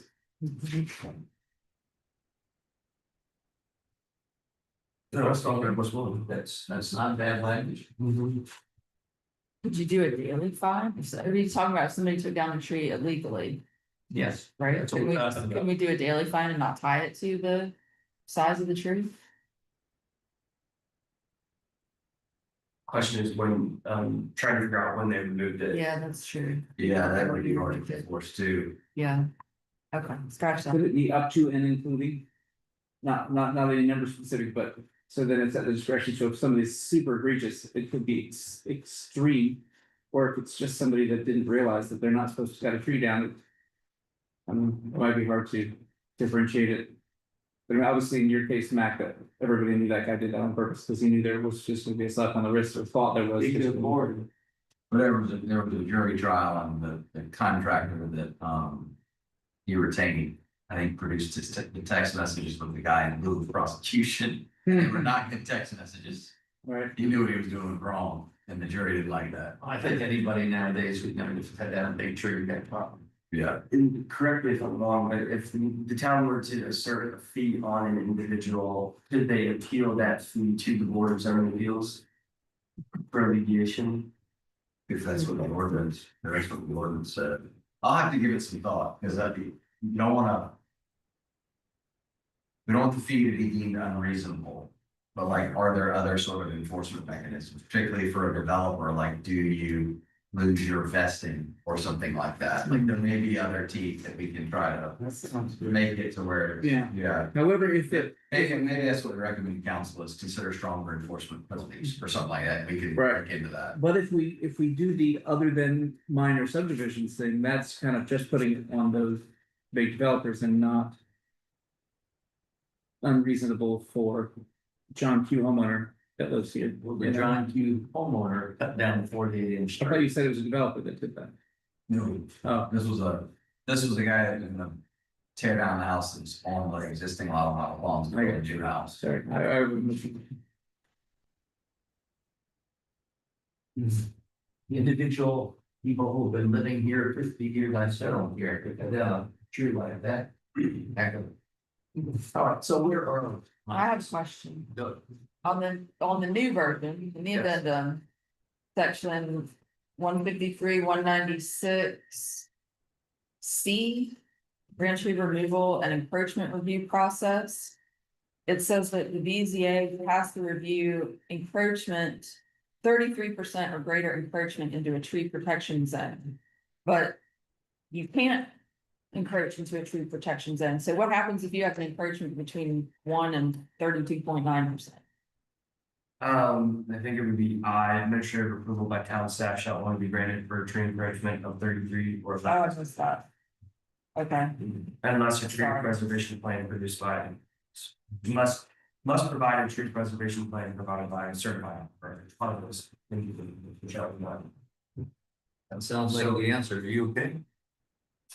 yeah, I would suggest moving that though, because it's under the following actions require approval by the BZA and it Yeah. has administrative approval, so I would move that elsewhere. Maybe under the tree protection zone sections. Okay. All right, so we've adopted the grand tree, we're all seem to be in favor of the grand tree, we seem to be okay on the local. Have the two tables, one of the shed, there's the new, and one is existing homeowners, because the late fees are less with the existing homeowners. We all okay with 160 caliber inches, which seems to be so many ordinances I've read really saying things. We're okay with the BZA review of issues. What else do we have here? We've got the if no other space or configuration works on the tree within the footprint of a proposed residence or septic field being a reason to cut down a tree. Removal is the only means. We've said the BZA has to make that determination. The only thing left is if the trees are clear cut for farming or timbering, the land may not be used for 8 years. Prefer something less. I would prefer something less. Some kind of disagrees. But what do you want? 8 seems good. 8's over Burlington, there's no doubt about it. Maybe it's an outlier, but that's okay. That could be your vote. I can't have the death penalty. We don't want clear cutting. I'm stopping the conversation at the death penalty. All right? No, we're gonna hang someone in the backyard. No, why do we want to, I mean, a reason, I mean, why are we now Most of protecting? the stuff is like It's clear 3 to cut. 4 years. Yeah, we need to be in line with everybody else, and we're not here to go against farmers, because we like to eat.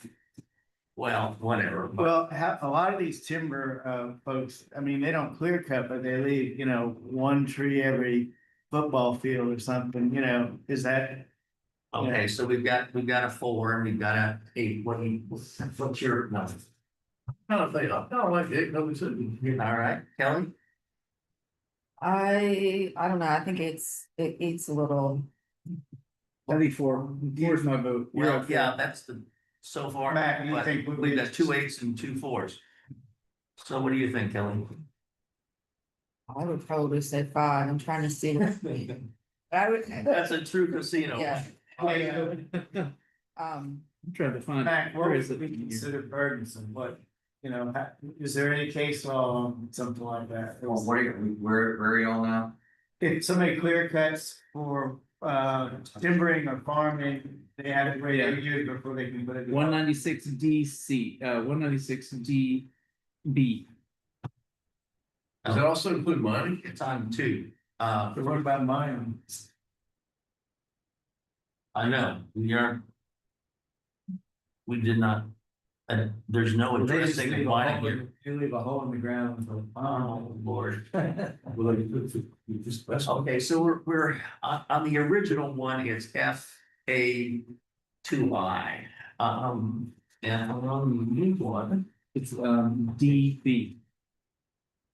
It's not aware of any, like, here's, I mean, I get what, this is from the that is in the existing ordinance, right? So I think what that's the intent of that is developer comes in, they're using it in the ag zoning, they're growing vines and cutting them down every couple of years, replanting, cutting them down, and 1 year they cut them all down, and then here comes DR Horton or John Wayne Jones. like you can see all around here. Yeah, putting up houses, so it's like, look, if you're gonna timber it and clear cut everything, you gotta let everything grow back, and I don't know how long it would take for those trees to grow to a mature height again, where it's, I think 8 years is good enough. Okay, Where's the 2 vesting? 8s, 2 4s and a 5. What is the number of the vesting? Can we tie it to that? Is there any correlation between the two? state law is 2 and 4. So you're guaranteed 2 and then you have to get 4 additional extensions, that's state law, which is currently in effect right now. Wait, 2 and 5. Fine. 5 and 5 is of 7 total. Yeah, that's seven. So Four, I'm just still at four. if trees are clear cut for farming or timbering. Well, they may not use the cut for 8 years. So I know we're in South Carolina, but the state of North Carolina. Allows 3 to 5. Allows 3 years. Yep, 3 years, 5 years if it was willful removal to circumvent. ordinance. Yeah. That's their state legislation. They passed that last year. Can we add that wording to it and go with 5? Or go with 8? Who's to decide if it was willful? Is that a hard thing to put a pin in? Probably pretty obvious. Well, we have to go to for that. Anyway, state of North Carolina, because towns were all over the place, enacted a law, said you can choose between 3 and 5 years. But that doesn't, there's no such law in South Carolina. Second on. I'm still at 4. We know. Yep. What does that go? About 6. What if the two of us came up with 5 8. and met you at 5? If we have a vote right now, we're gonna have 2-2 and we're going nowhere. So I'd be mad. you're the tiebreaker. Where you wanna go? Why don't we do 6? It's a compromise, right? Halfway between 4 and 8. Why are you pretending clear cut? We're protecting I'll farmers. accept 6. How about that?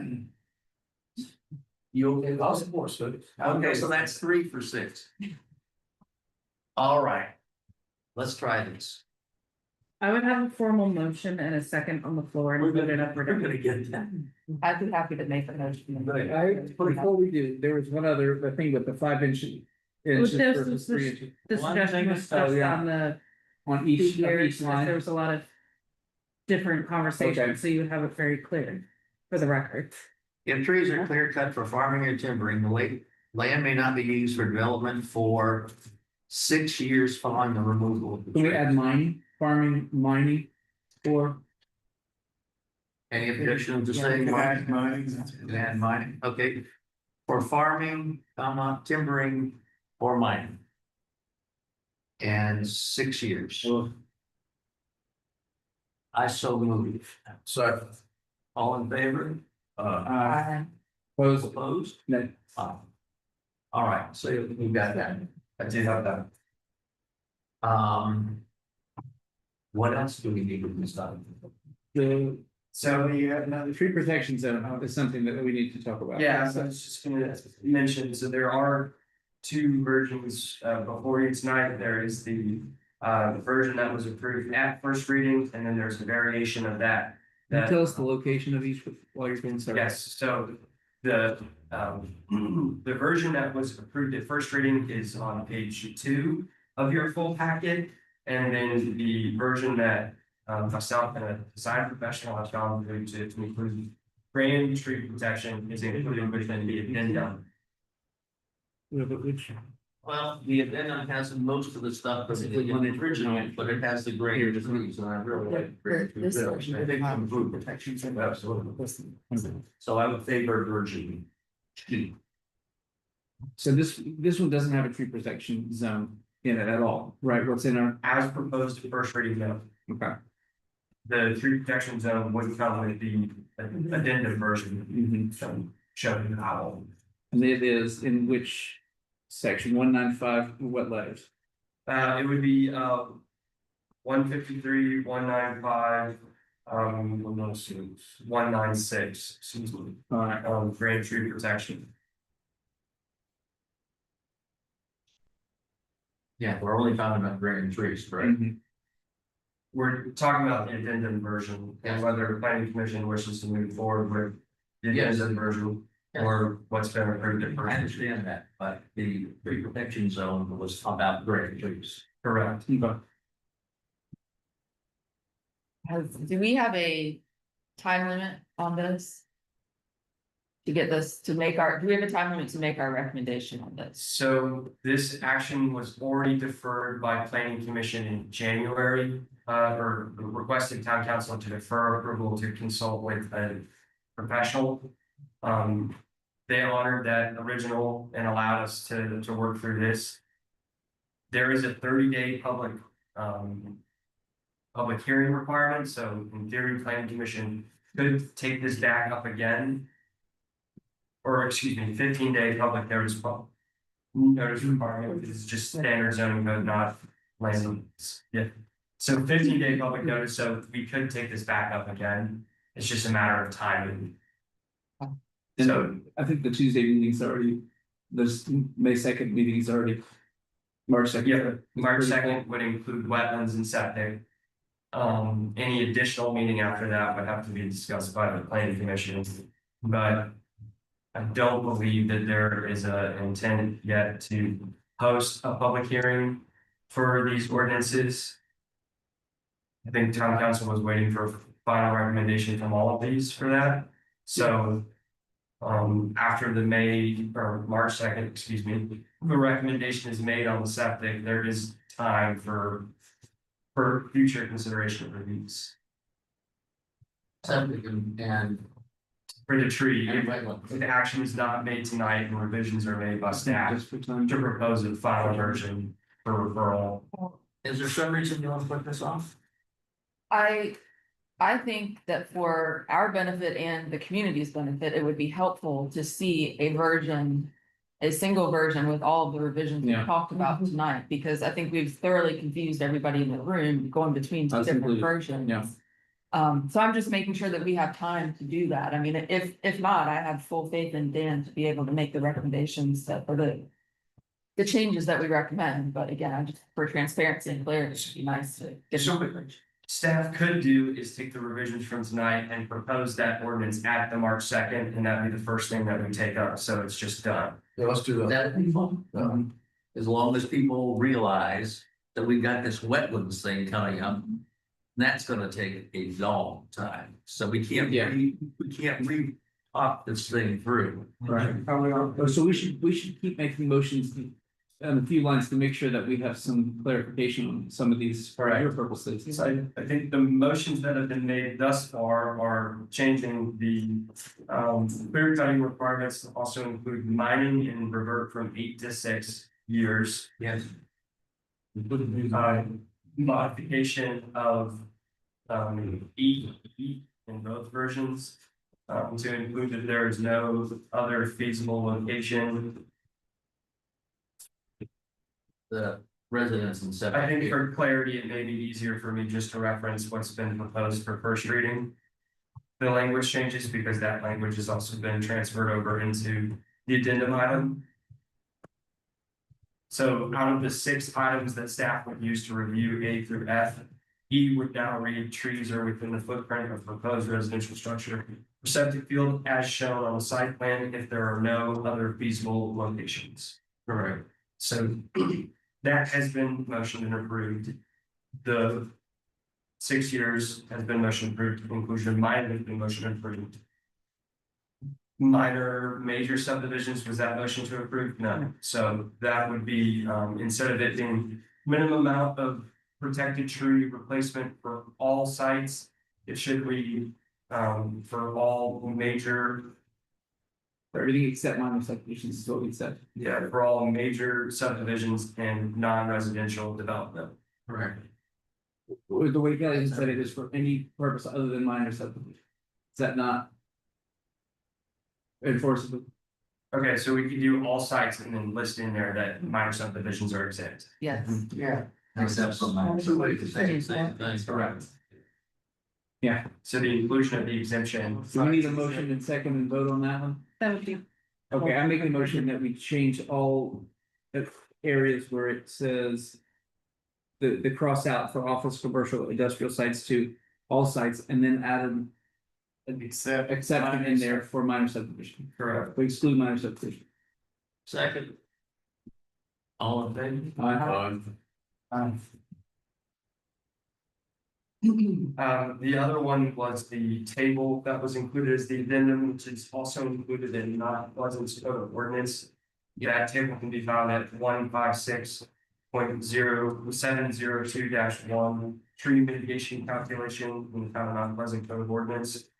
The change would be to revert columns for existing residential from good, fair, up to 25% and declining to 0. And What I heard, and the addition of that's for 5 or more trees. That this comes into play when an existing residence is removing 5 or more trees, and anything less than 5 trees was a 1-for-1 replacement. I don't remember the 5, he talked about the 5-year, and said no. When we first started talking about this, Kelly had mentioned the 1-for-1 replacement for trees for existing residences. And then you mentioned we don't want to have existing residents clear cutting anything. So then I made the motion, or made the idea, suggested the idea that if it was somewhere between 1 and 5 trees, then that wouldn't be qualifying this, but if they were taking the whole lot away, then this would come into play. There may be 5 trees on the lot, I think it's. Well, and then this is where we were talking about the Ayers property where the guy wanted to build a house and we had to take out 1 or 2 trees. And that was gonna be overburdensome to make them put in 25% of that tree in a small lot. And that's why we said that they could go to Lowe's, and we talked about buying a tree at Lowe's and putting it in. And that's 2.5 caliber inches, but I would not favor 5 trees. I think to James' point though, it's tiering the replacement requirements based on how many trees are being removed on the site. So the suggestion on the floor would be any trees, any removal of less than 5 trees would be 1-to-1 replacement. Anything more than 5 trees being removed would be percent of DBH removed. Right. Yes, but when you say 1-to-1 replacement, just to clarify, that's 1 tree removed for one tree, 1 replacement tree for 1. What size are you talking about? 2.5. 2.5 caliber. No, what size are we putting down?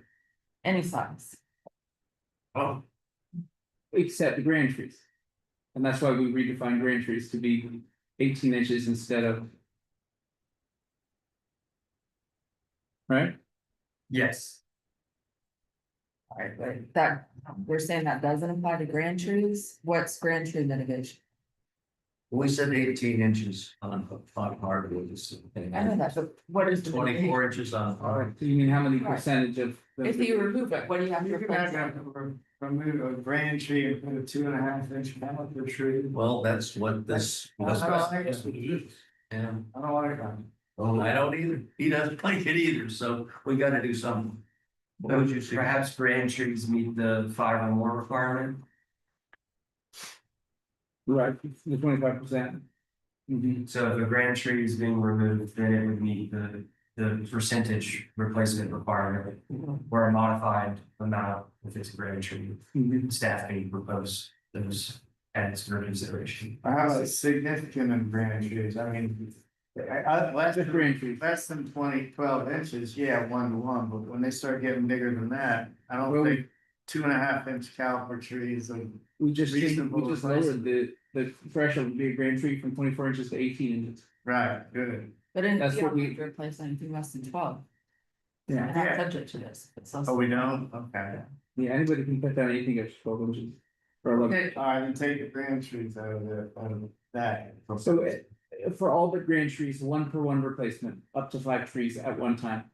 For grand trees or 5 or more, this 25% Replacement would be required. replacement require, but for all but minor subdivisions would be this one over here where it's the full right side of that column. Yes, I believe that's the intent of the inclusion.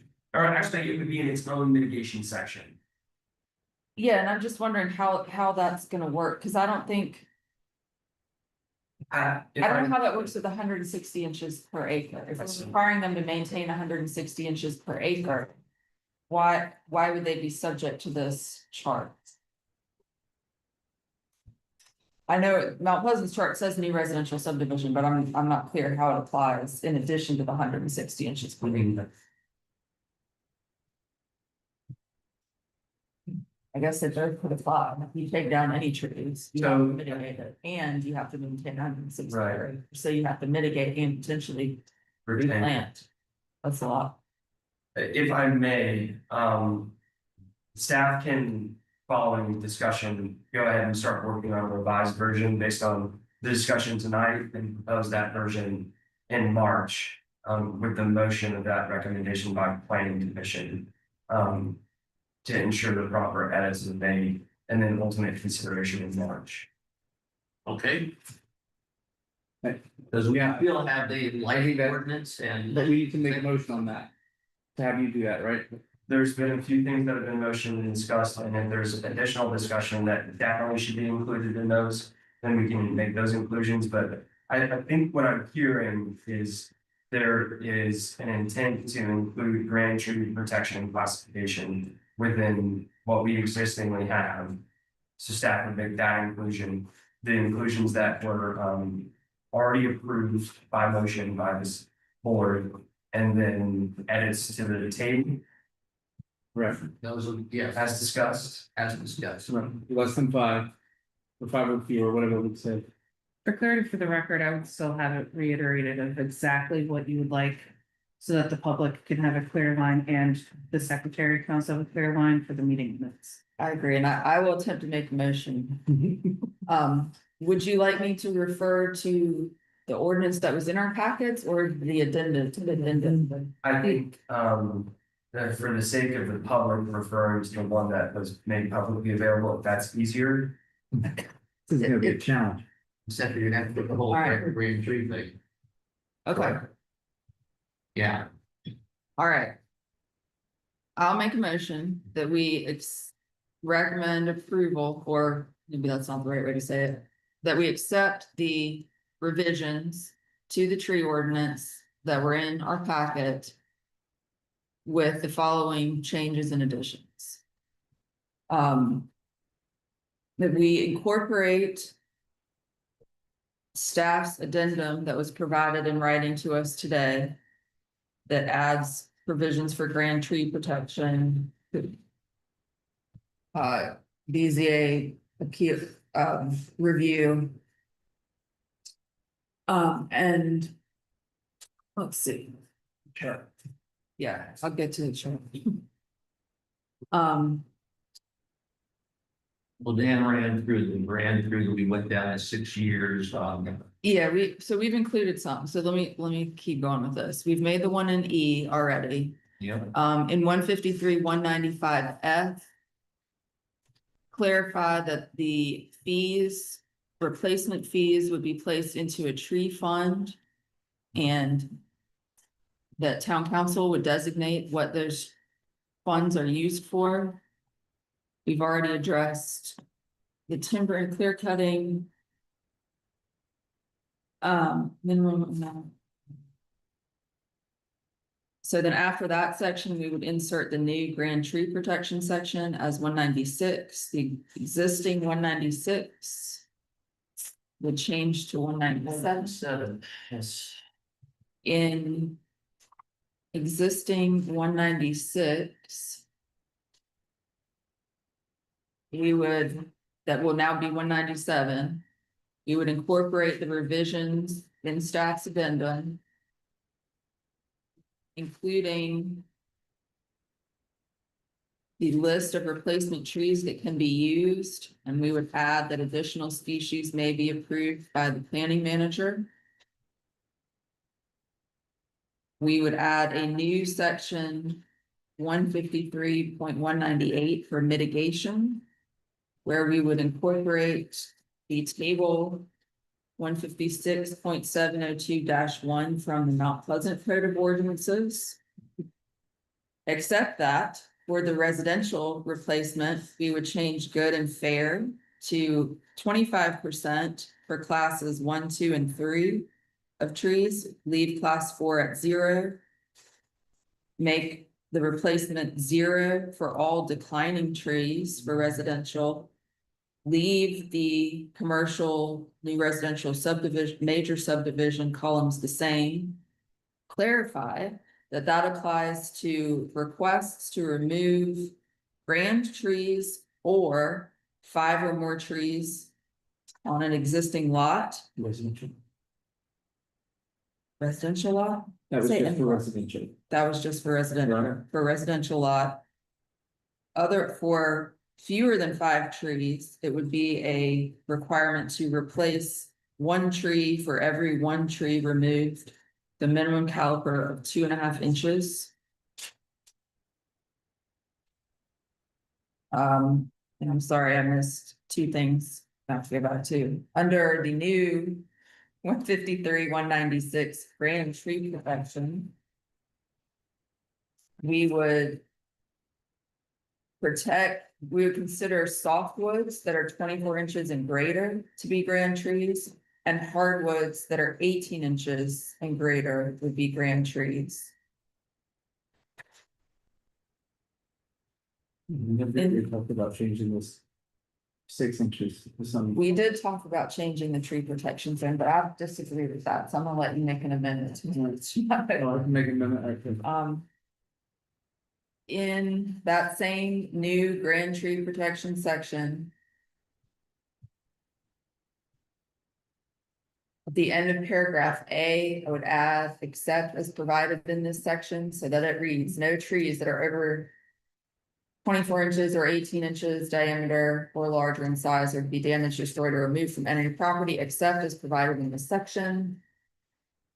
And I think finally, under C, in that same grand tree protection section, CA4, we would move the administrative approval by town staff for encouragement into a grand tree protection zone. We would move that to paragraph B.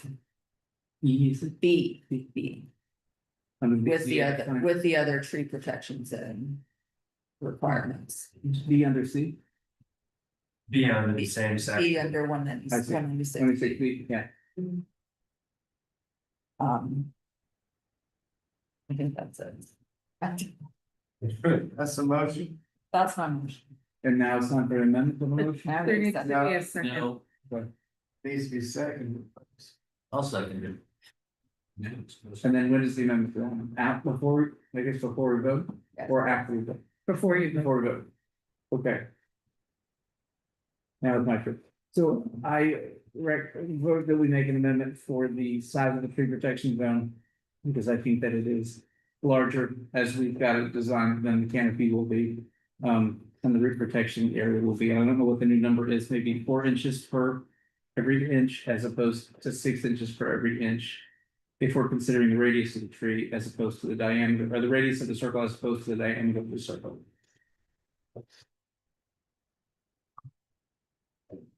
They read it, So it's for every inch of tree, tree significance, it would go for 6 inch measured as the diameter, not radius. no, Seeing Kelly 4 likes to keep it radius, so I said instead of 6 inches per. A 6 inches radius of a circle per every inch, it would be 4 inches radius of circle per every inch, it wouldn't be as small as. If we had changed the word to radius, it would be, to diameter, it would be in between the two. Does that make sense? So you're saying 4 inches of radius for 1 inch of DBH As versus opposed to 6 inches of radius, because that's less than 3 that would have been. What it would have been had I changed that word to diameter, or we changed that word to diameter, So that's. it's in the middle. Is there a second? There is not. Motion fails. Now we have the main motion on the floor. I second it. All in favor? Staying. Nay. Pretty confusing. Okay, well, we're gonna see it, and then we're gonna do it more, so. Right, that's Okay, fine. that's, right. that's 2. This is 3. 3, 1 abstaining. One abstaining, one nay. One passes, yeah. Passes, but it passes. So staff will have that at the March 2nd planning commission meeting. I'm gonna read the whole thing. We all wanna read the whole. The addendum And we will be will. available later this evening for the members of the public to. Yeah, The light. it'll be available later. Are there strong feelings on sending this to the BZA too? To what? Like like exempting them from certain requirements of this, like. Removal of grand trees, et cetera, they're giving this to them. I just don't know that we can, the statute's pretty clear on the authority BCA's have, variance, special exceptions. Yeah. We're gonna need to reword that, either make it a variance or it needs the rest of the planning commission. Oh, it'd be a variance, Um, be a variance.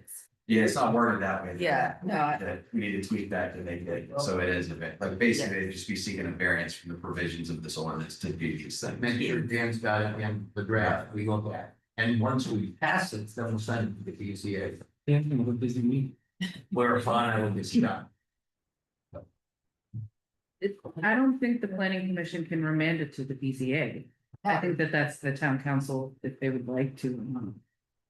Isn't that correct? But we're just, Yes, the parliamentarian. Say it one more time, There was discussion to remand this back to the BZA for further clarification. Wouldn't that be the town? it was just how we were gonna, It sounded like we were recommending to send it to the BZA, so I just wanted to make that. Yeah, no, clear. this ordinance has like, where it gives the BZA certain powers, and we need to make clear that those powers are in the form of a variance from the requirements of this ordinance, because we can't just let them like use their quasi judicial to decide things other than variances, special. And send over and where so the town council approves it, so. All right. Thank you. Ordinance, moving on, and we have a long ways to go, folks. I need to remind you of that. Ordinance 2026-06. May I have a motion to begin discussion on the lighting? so moved. All in favor?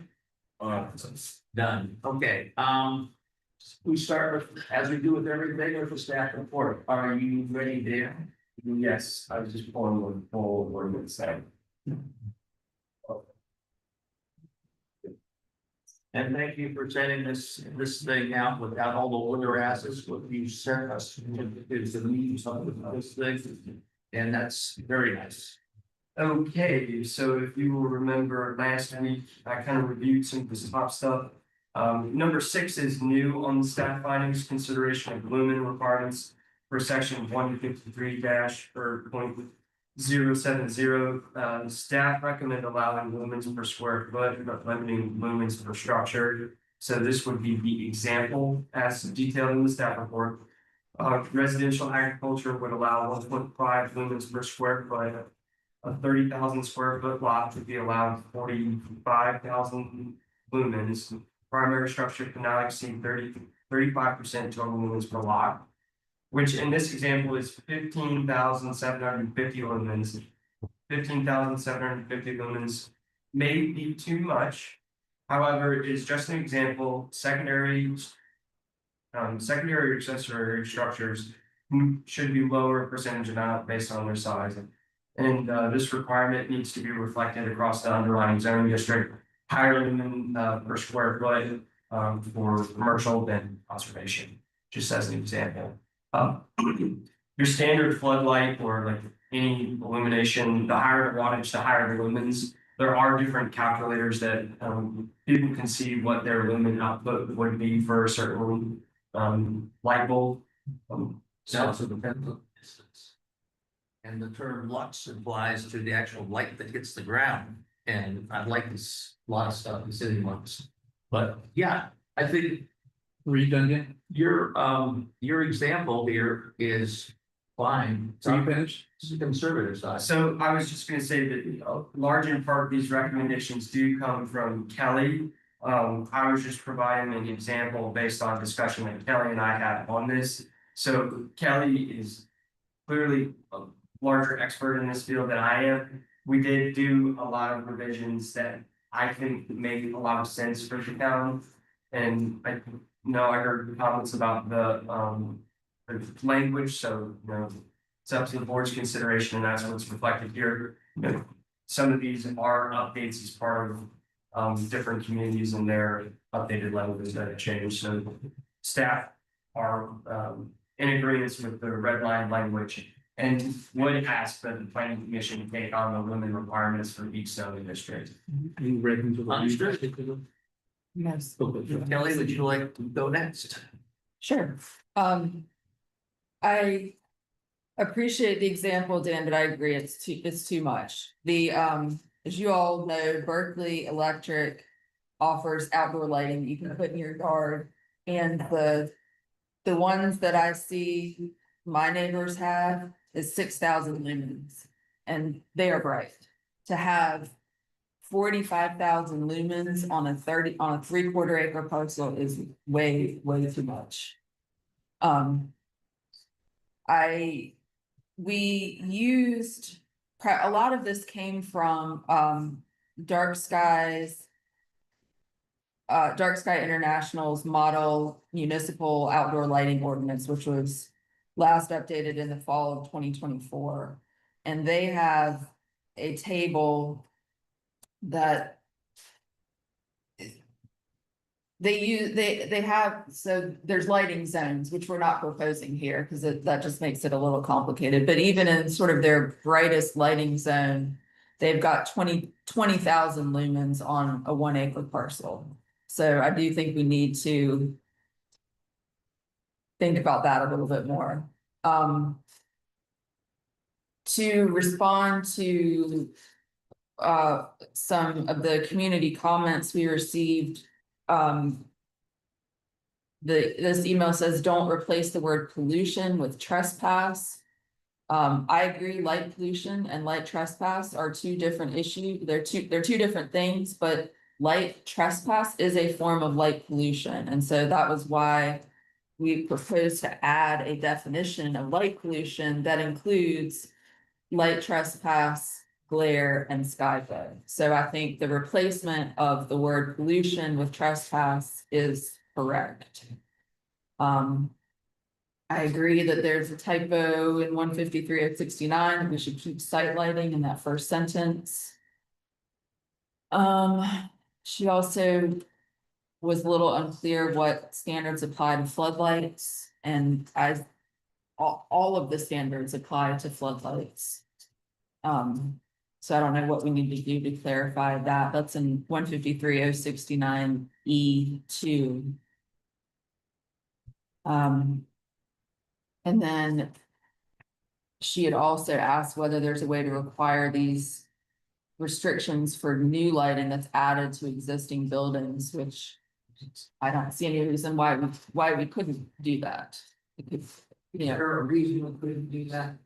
Matt, can we apply these to new lights put on existing buildings?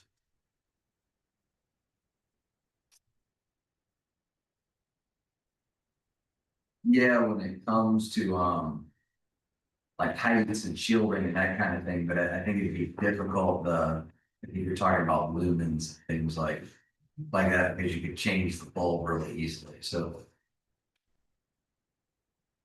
We could say that any new fixtures installed have to be fully shielded.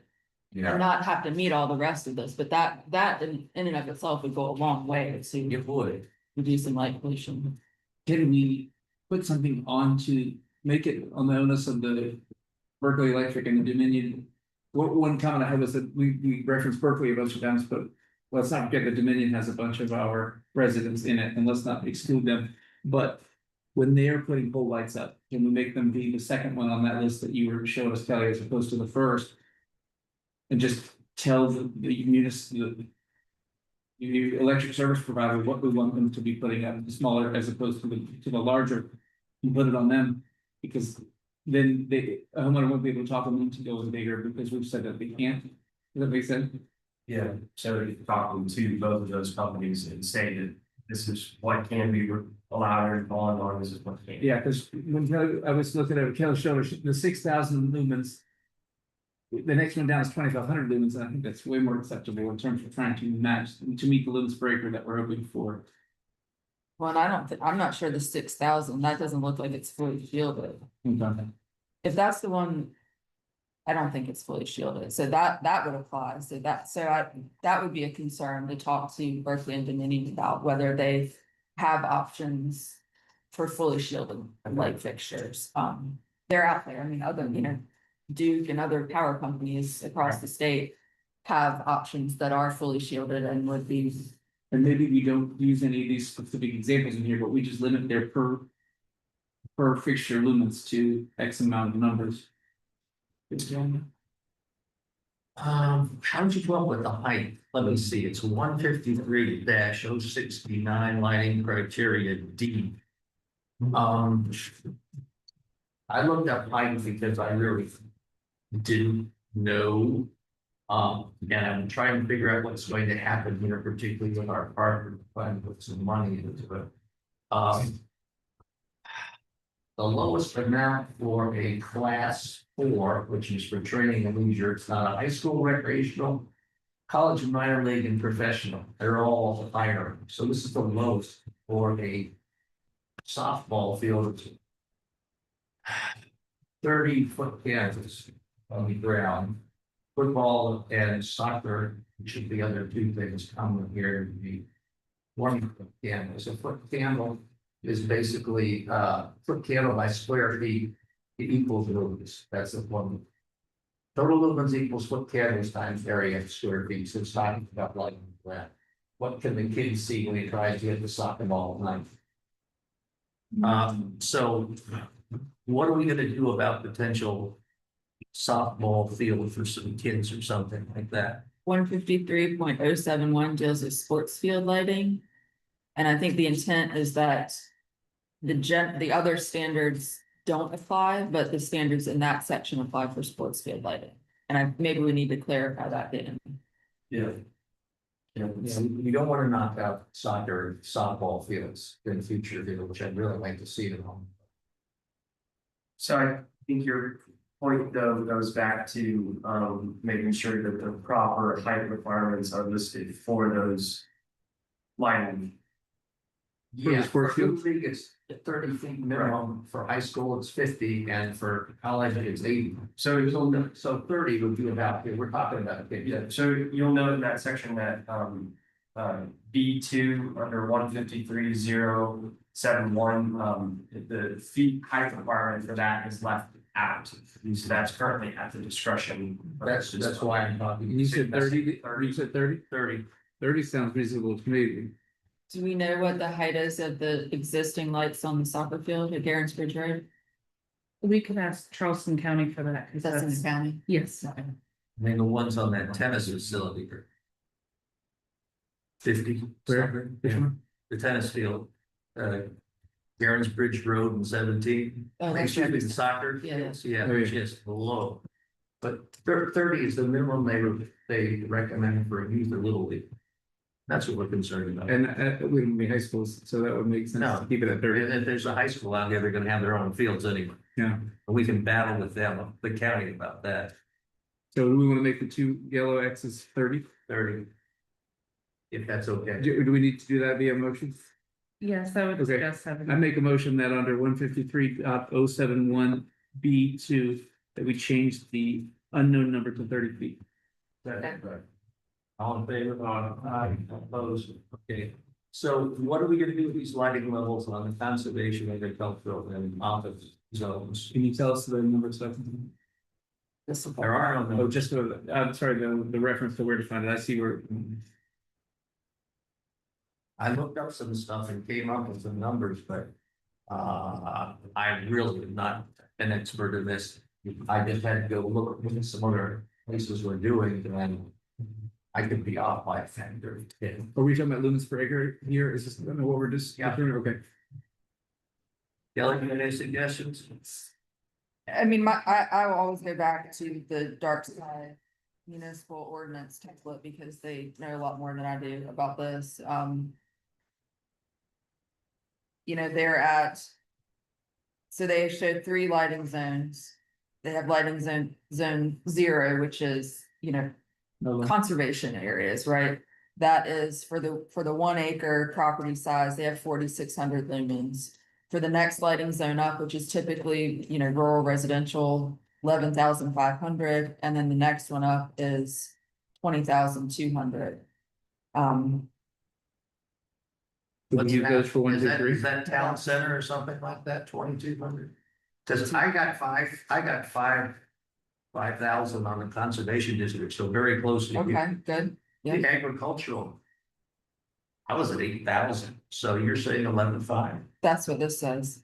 Dark sky seems like it would be more restrictive than. Yeah, yeah, for sure. So if dark sky is 11,500, I'm on, we'll argue with it. They didn't specifically call it agricultural residential, but we could plug it in there. Yeah.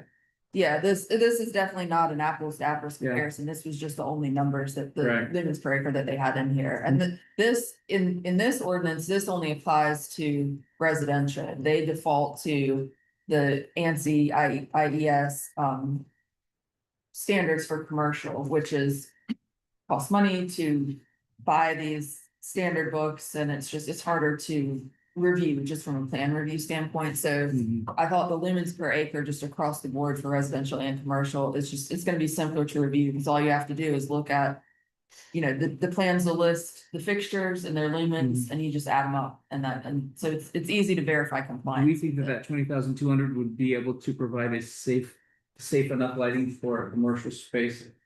For security and for ease of getting on parking lot? That is very light. For safe. The suggestion on minor residential roads is 5,000 lumens, on moderate collector roads 5 and 10,000, and on major arterial or US highways. 10 to 30,000 lumens. Did you ever look at what parking lots would be, Dave, in your research? I do not have parking lots, I'm sorry. So I will say that, you know, we do have in the exemptions that it would be, any contradictory South Carolina adopted building code or Department of Transportation illumination requirements, so. Yeah. If there are illumination requirements that are For required safety? by code for Yeah. safety or whatever it is, that those would be defaulted if we are. Well, maybe we just go with the 46, 11, 5, and 22, 20,200, like you said, unless building code makes it be higher. Yeah, and that's per acre, so I mean. Obviously, it goes up from there, You know, there are some ordinances I've seen that exempt security lighting with a good definition of security lighting. I've also seen places that exempt. On residential property, one light by the primary entry. You know, so you're not.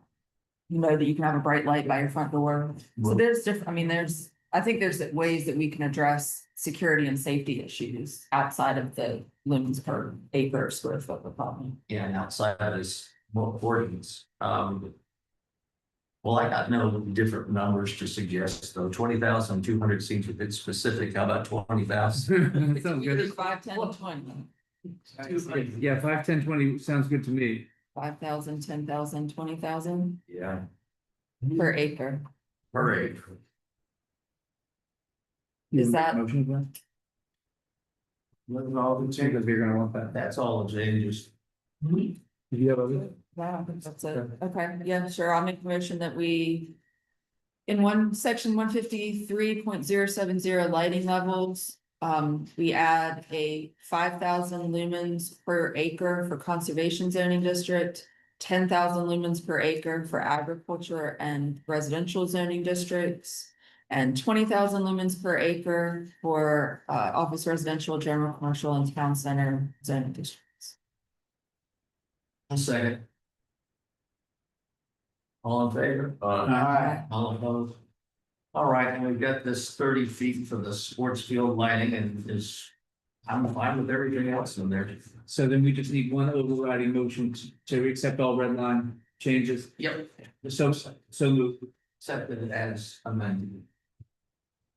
So move. Second. Okay. All in favor? Aye. Opposed?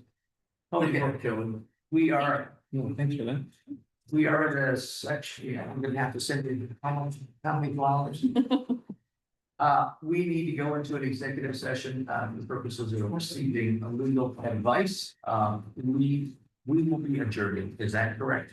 You need to make a motion and agree with the stated purposes that you're entering into executive session, second, and then vote. I would entertain a motion to, enter a new business.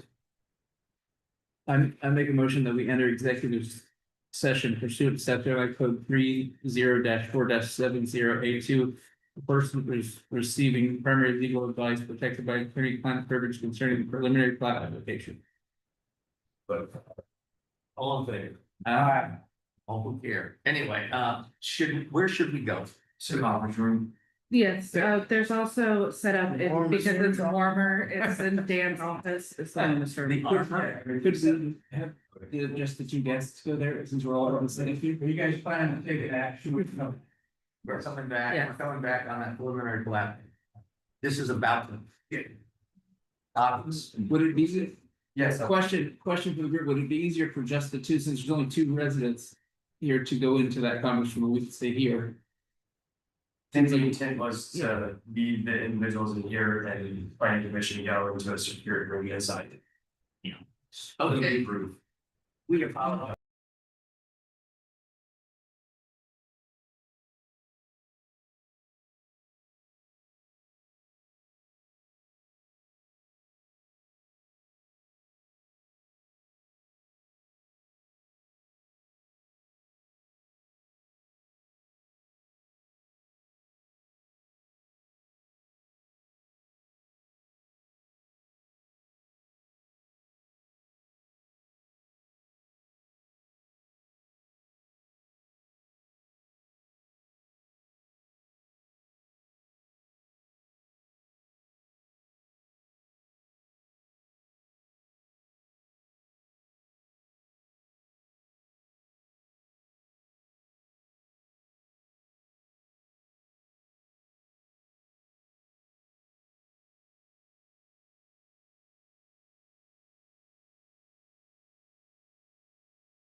Yes, now a motion. I make a motion, we come out of executive session.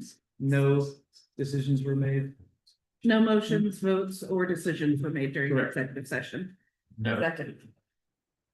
Moved and seconded. Yes, we have a motion from James Gardner and a second from Kelly Cassini. All in favor? Aye. All opposed? I would like to open the discussion of the preliminary plat application, Romaine Bay Preserve Phase 1. So moved. All in favor? Second.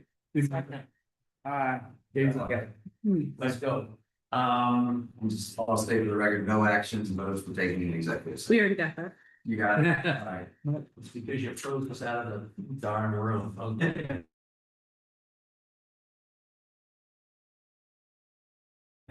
Right, we should go down the line. Well, go ahead. So staff can provide their report, and then the applicant is here and waiting very patiently to also discuss the modified changes to this project. So I'll just start with brief overview of the approvals that pertain to the phase 1 of Romaine Bay. As it's known, the applicant here tonight is Tamarack Land Development, the current property owner. The request is an amended preliminary plat approval. The zoning is a planned development under the Waffle Talk Community Plan Development as approved by ordinance 2019-03 in staff report. Previous approvals. This is from 19. The PD outlined that this parcel would be developed in phases in accordance with the PD preliminary plat for 85 lots, phase 1. Under TMS 981-00-00-028 was previously approved by the Planning Commission May 16, 2022. The 85 lot preliminary plat was later amended on November 21st, 2022 to exclude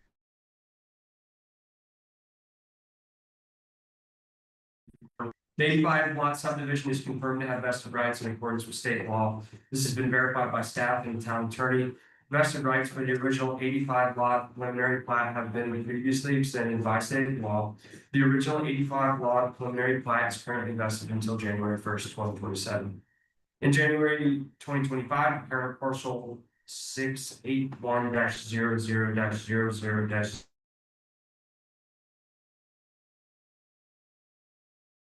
on TMS 681-00-00-196. The proposal, since this project is vested its right to subdivide 85 lots as originally approved and conditioned, the applicant has requested these modifications and prepared to present on why the changes were made.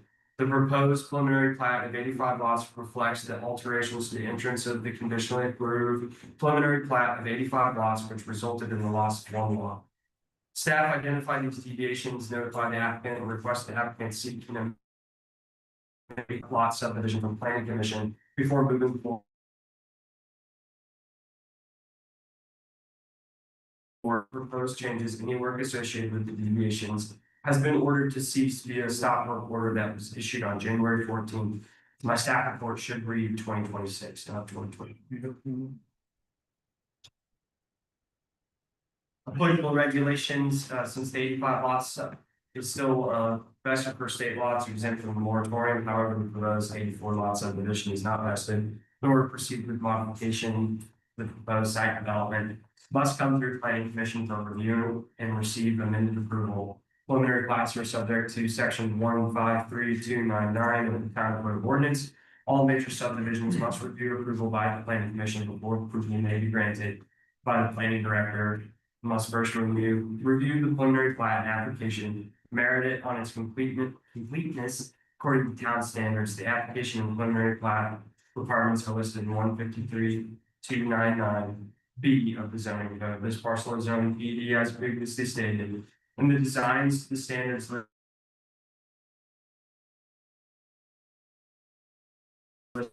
February 7, 2019, the PD document outlined 2 separate scenarios the community could be developed.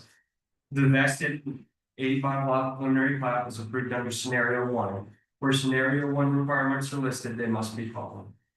In the staff's findings, If the chair wishes, I can review those independently, or if planning commission has specific questions on those, I can entertain for the applicant has chosen. Yeah, you got your whole report here written, didn't have to read it. I mean, don't have to. Go through the thing, we all have, what would you like next? Would you like presentation from? I'm sure the applicant would be, like, stop. Thank you. My name is Andrew Crowell. I represent Tamarack Land Development. I reside in Shelby, North Carolina. We've been working here in Alabama for a little more than a year now. As you know, we were not the original developer on this product. We did on this tract of land. We didn't push through the PUD EC. So we've taken a look at what was approved. We think that we could have done better. We've had 84 lots instead of 85. So upon our starting in with the subdivision and taking stock of the area and some of the comments that we've heard throughout the last year, getting to know all the, I don't know if you're familiar with Shelby, I also come from a very small community, small rural community. We felt that it would be best to reduce the number of lots, simply by one, to give a better entrance to the community. It allows us to take advantage of the existing opening in the buffer along the roadway to be able to achieve the same result with very fewer trees. I believe it's about 35 additional trees we're able to keep by making this change. Also, we were able to slide around a couple of the septic permits earlier in the process. There are septic locations that allow us to not move the power right away, which again prevented clearing trees. And the other benefit to this in our mind was we'll be able to maintain the existing opening, which will then allow the roadway to flip from the old plat to the new plat. The old roadway had a pretty significant jog, and where it's right in the community, and even going into the community, would have to take a very the raise the curve of the issue. So you would curve to the right and then back to the left. That would present an issue where anybody pulling into the neighborhood would have their high beams right through the side of a building. It seemed like a better layout, so we could avoid people having breaks into their building, maintain more trees, and utilize the existing opening along the roadway and not having to power on the additional. That was the reason for the requests. So it's not made those changes. Okay. Questions? Yes, questions. Sure. Kelly, would you like to ask a leading question? I have two questions. Yes. So y'all are doing scenario one in the plan development. And the zoning map for scenario one shows the civic commercial district flanking the entrance road that's on the plat. But it does not appear that those commercial lots are shown. Is that correct? That is good. Okay, I'm not sure how we can approve something that doesn't meet the zoning. The initial approved plans, we did not change any of the commercial lots that were on it. The initial plans only showed one residential lot that was lost. I believe that the commercial piece, to my knowledge, and if I'm wrong, there was never any commercial showed on that when at the time of the.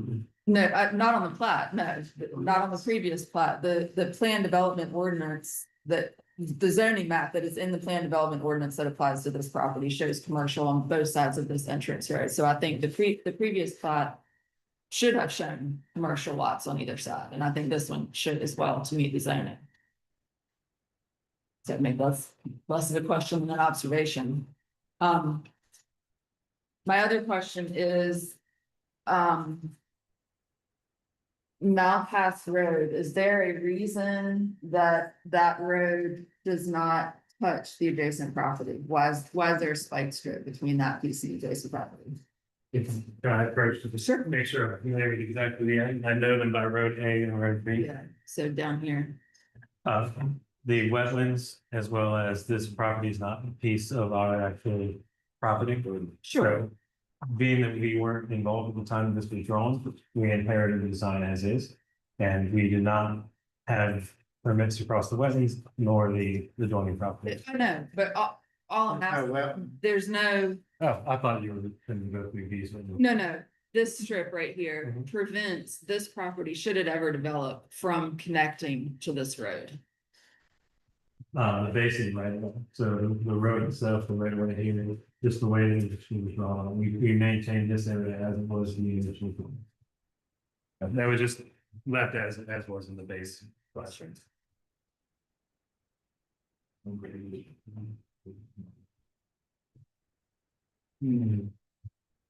so. That's, what was my, I had a couple questions. Getting late. What stage of development is it? And I know there was a stop work order, but I haven't been over there to look. What stage of development are you in so far? We are complete with everything other than the entrance in question.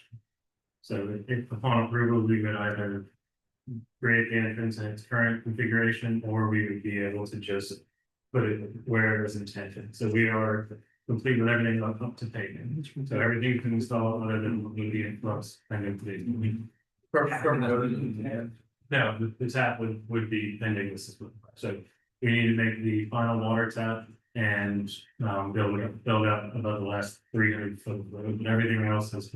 And so you got all these quarter acre lots and less, and have they been tested? Have they been perked? They have been tested, but All 85 lots or 84 lots have been tested? 84 at this point, they've been actually tested and tested. Yes. Okay. So you have approval from DPS? That is, well, we like our own, the builder, so as a developer, we are not.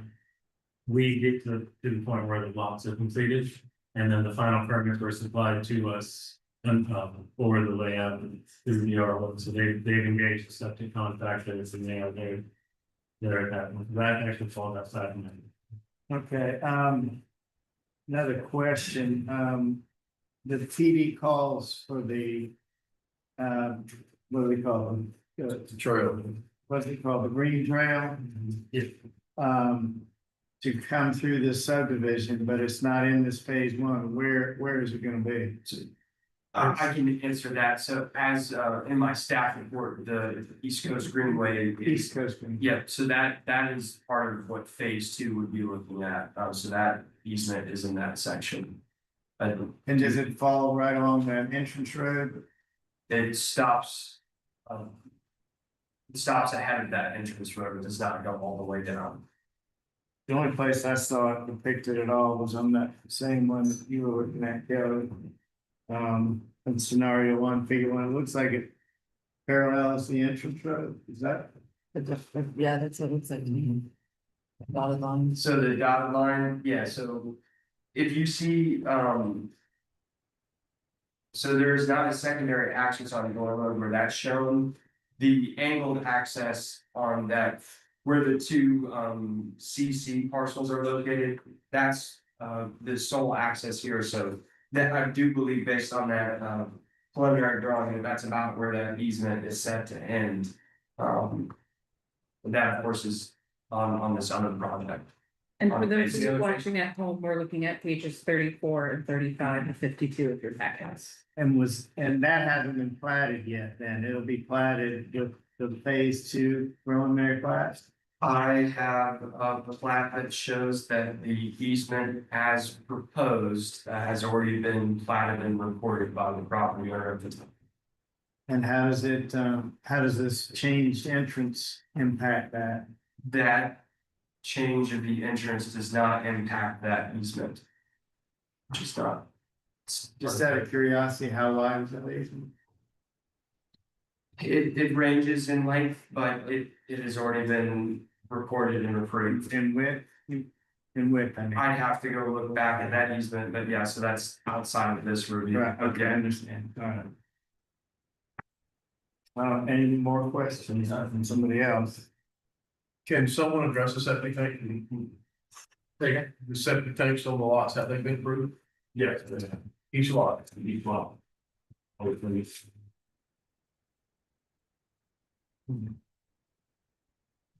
May I ask whether these are straight septics or engineered septics?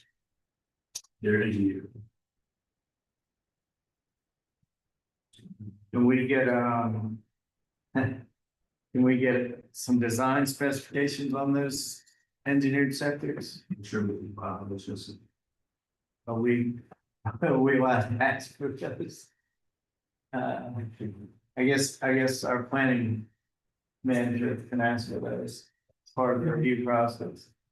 Is that right, Van? That the planning commission be able to inspect the septic rooms? No, I just want, I wanna know that the town is looking at what kind of septic system they plan to put on these 5 lots. So I was just reviewing the conditions of approval that were put on at the May 16th, 2022. It does not appear that proof of that permit is required, but from my recollection of what the engineer check down requirements are that Mickey Seabrook does currently is to confirm that those permits have been issued and obtained by the individual. So I do see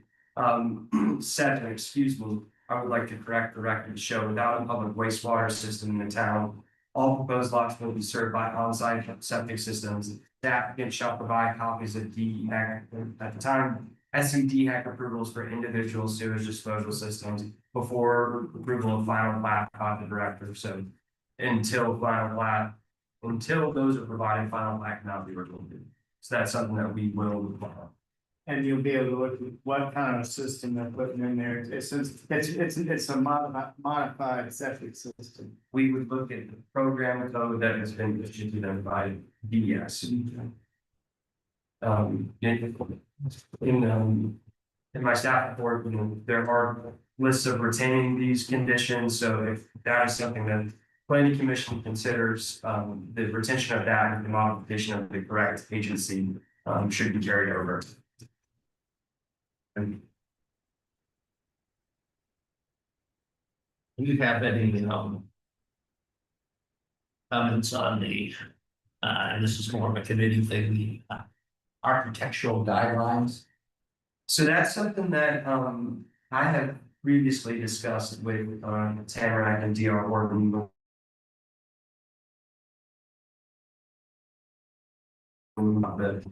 The town, to my knowledge, has never adopted architectural guidelines.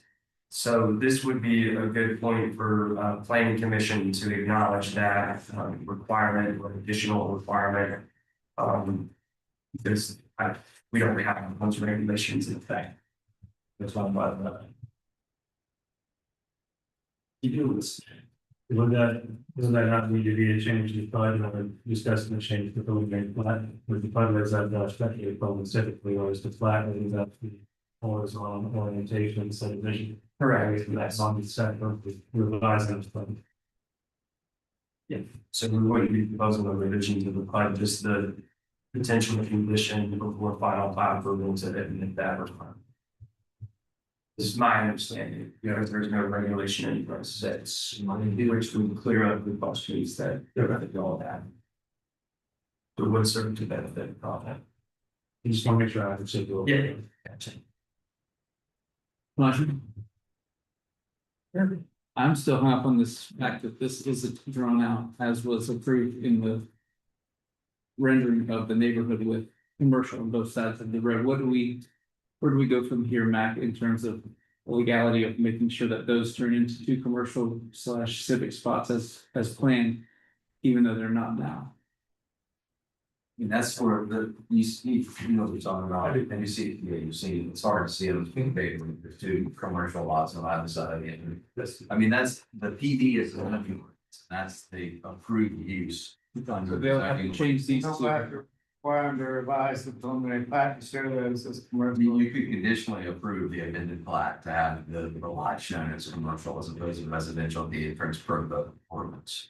Well, do we have to go back and see the light sides and find out how large those are? Or do we have a size on any of these? I mean, the drawings of PD that indicates how big those are. There's a reference to the concept plan and the deviations allowed in that, I believe in.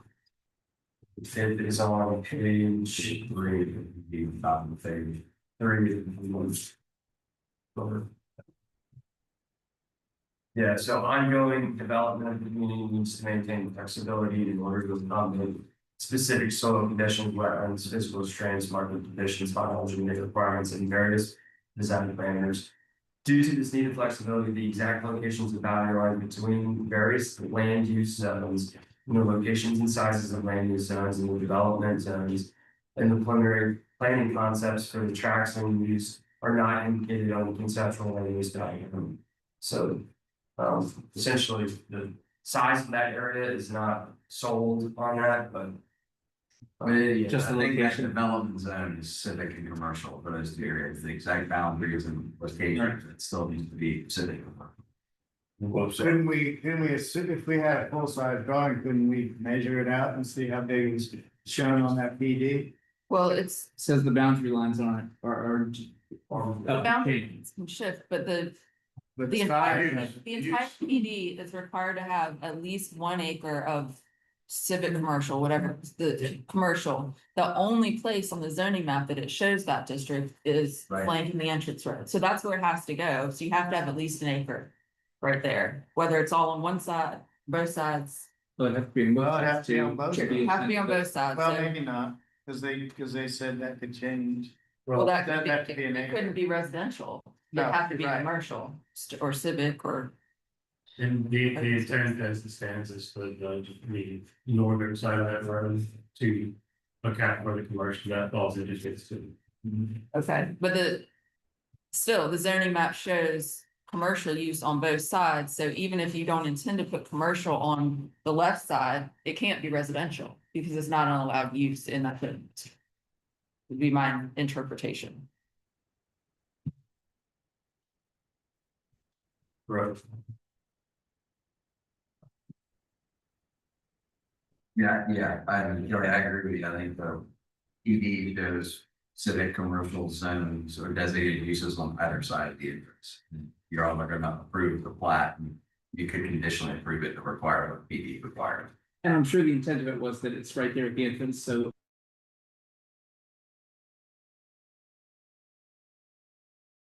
But we don't even know what it's gonna be, exactly. Do you know what it's gonna be? At this point, being the Tamarack is only involved in phase one, Um, we would be predisposed to continue on with the plat as approved, as opposed to going back to a redesign, even to remove additional lots and take more time to do that redesign. There isn't a commercial buyer or a commercial entity designed or ready for that area. So if, to be frank, in that instance, we would prefer just to revoke our request for the amended plat. Continue with what's currently vested and then the commercial be slightly based in. That would present more of a detriment to the project than we prepared to stay. Well, how, in that case, Mac, what happens? I mean, the original preliminary plat shouldn't have been approved without that commercial on it. The zoning requirement hasn't changed. So how do we address, can we address that? How do we address this? It's essentially.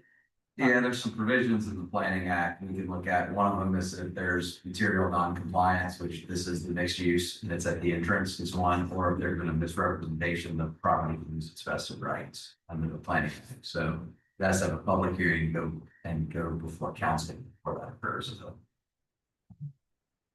I would like to note in the plan development that CC allows for civic and commercial. As proposed, it is the CC zoning district, so it would not be sold just on commercial, but the use is allowed under that, if that. yeah, under that, yeah, that's right. I just wanted to make sure that there is a clarity for that. What are some examples of civic uses that could go there in your opinion? Allowed uses include primarily non-residential uses, including but not limited to office and professional use, retail and commercial uses, restaurant or diner, professional service use, municipal or governmental facilities, a place of worship or community gathering, indoor or outdoor recreation, and live work units. Live work units, yeah, either attached or detached, see figure.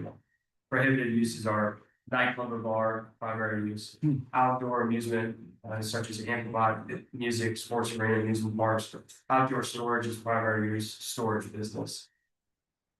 Hours of operation for commercial uses, will not exceed 6 AM to 9 PM, except at a restaurant which may be open until Monday through Sunday.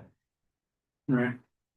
So you mentioned that vested rights might be terminated if this wasn't brought into compliance.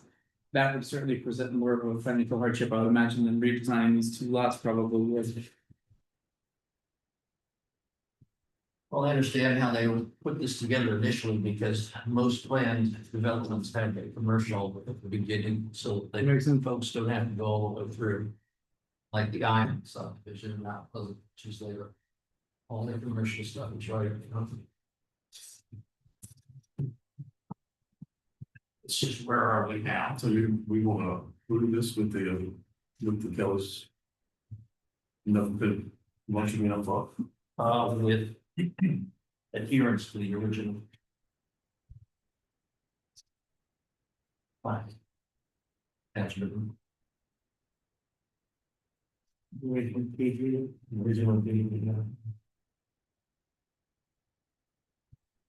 So, how would you like us to word that? I asked the board to clarify what their intended motion is. To approve with the major condition that the commercial civic, whatever, as on the original plat at the entrance, 2 unit on each side, the Not the original, in the plan development or zoning ordinance, Yeah. not the plot. Yeah, so your motion to reword it. Accurately is to approve the amended plat as presented with the condition that entrance comply with the. Development zones of civic and commercial at the front entrance. Question. That's shown in works for me. I believe that works for you. Think so. So moved.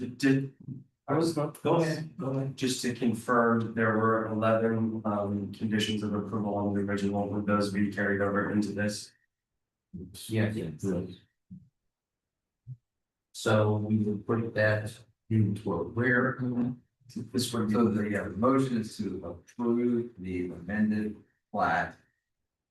With the prior conditions imposed on the original plat. With the added condition that the development zones at the front entrance comply with what's required in BD is going to be civic and commercial. And omit the architectural review requirements. Until what day or? We don't have regulations to enforce that. Where did they come from? I mean, that was never part of it, wasn't it? So, yes, it is. Oh, that was one of the 11 conditions. It's not subject to the preliminary plat approval necessarily, but when the home builder comes forward to get approval for those. So that we. That was I would ask that there be some discussion and be some clarity lent to the fact that if we are going to have those 2 zones there, they're not currently represented on the map. As it was approved, and the drawing that is being referenced is not a scale drawing. So. If we are going to go down that route, I would like to at least understand if the intent is just the first lot on the left side of the road, if we're gonna scale. From the shaded area on the drawing, which is non-scaled drawing currently, we could potentially be. Encompassing 12 lots in the current roadway network as it is. See, what is the intent? Well, your minimum One is an acre, acre. however much you need to BD is required to review it. So 1 acre in whatever configuration, 1 acre total, both sides, so whatever we would need. Is it 1 acre on each side or? So you might approximate a half an acre on each side of the road. So it would need to be both sides of the road. Well, I don't know. Point of order, I would suggest, because there is currently a motion on the floor, we started to discuss, we would need a second to continue discussions. I'll second. Second to what? Yes, that's the motion as that I said, what he did. So in looking at it, the lots on the right, vote on that second? Okay. No, this is now, you're having a discussion on the motion, so you're discussing Okay. what you're about to vote on, so you're allowed to discuss. it. Okay. Wait, let me ask one question about the motion. We had what Max said, which is 11 conditions and the commercial civic zoning. But Dan had started to say something about architectural standards. Was that part of your motion? Architectural standards we don't have, was that No, no, no. in the 11 conditions? I think, no, I think that is not included, but Okay, that's my question. So, because because the architectural standards is something in the PD. I don't think that we can Yeah. approve anything related to architectural standards, No, having them or not having them. Okay. So I think we're good. We've got second, we're good to check. Okay. So, point of clarification, can we make them put CC on both sides of the road on what they? That was strong. It's, yeah, That's what's shown. that was the that's no. done. That's what's shown. So The reason for the question, if I may, half an acre for a commercial or for a commercial lot. In my experience, by the time you consider parking requirements, access requirements, that the idea of moving commercial to one side is providing more meaningful impact for commercial development. Once you consider the number of handicap spaces, accessibility, ramps, that sort of thing, on a half acre parcel, you really have extremely limited options as to what we could do. If we were to utilize just the northern or western, depending if you're looking to play in the 2 dimensions, they're considering the actual layout. The 1 acre parcel has vastly more options by the time, even in the Bendy Center where you provide a clubhouse and a pool. By the time you take into account, the ADA compliance parking requirements, outer route your sidewalks to accommodate all of the disability, that it just doesn't provide a lot of options for what can be executed on a individual at a small park or recreation facility. You could accommodate inside the practice field. That's well over half an acre, so it's difficult to provide a meaningful impact with too small. That was the reasoning behind. Yeah. I understand that. I wonder if the commission would be amenable to having it all happen on one side of the road. No, As a- the PD shows it on both sides of the road and 1 acre is the minimum. So if half an acre on one side is too small, make it bigger. I mean, the PD is the PD. We didn't write it. We're not imposing this requirement. It's already a requirement. So, Yeah, my question along those lines is, I agree with you, but that's an awful small one. So as another concession, would you guys consider making it larger, maybe an acre on both sides? I can't, being that I'm not at liberty to speak for the other entities involved in phase 2, I can't make that change personally. We'd be able to stick to half acre on each side and be able to provide recreation space. Which he just admitted is probably not enough space for a good commercial or civic facility. Well, the room for residential. No. Let's not go. Right, your suggestion? I mean, I think y'all's hands are sort of tied by what the zoning ordinance says, which PD shows civic, commercial, designated zones on either side. And they may have space constraints, but it's frankly their issue, I think. Yeah, we don't have to figure it out. Yeah. Right, that's where we're going. Yeah. All right, so we had this original motion, which was basically stated by Mac, and then I said what he said. And then we had a second, so it's like, and we had a discussion. Are you ready for a vote?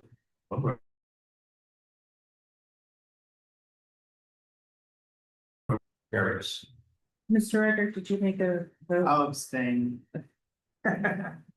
Thank you. That's a statement, Steve. Should review. Yeah. the motion was to approve the preliminary plat as an with the additional condition of moving the commission on the civic commercial space. And retain the 11 original condition. Yes.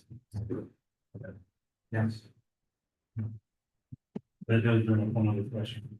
You can talk about it. Let's see.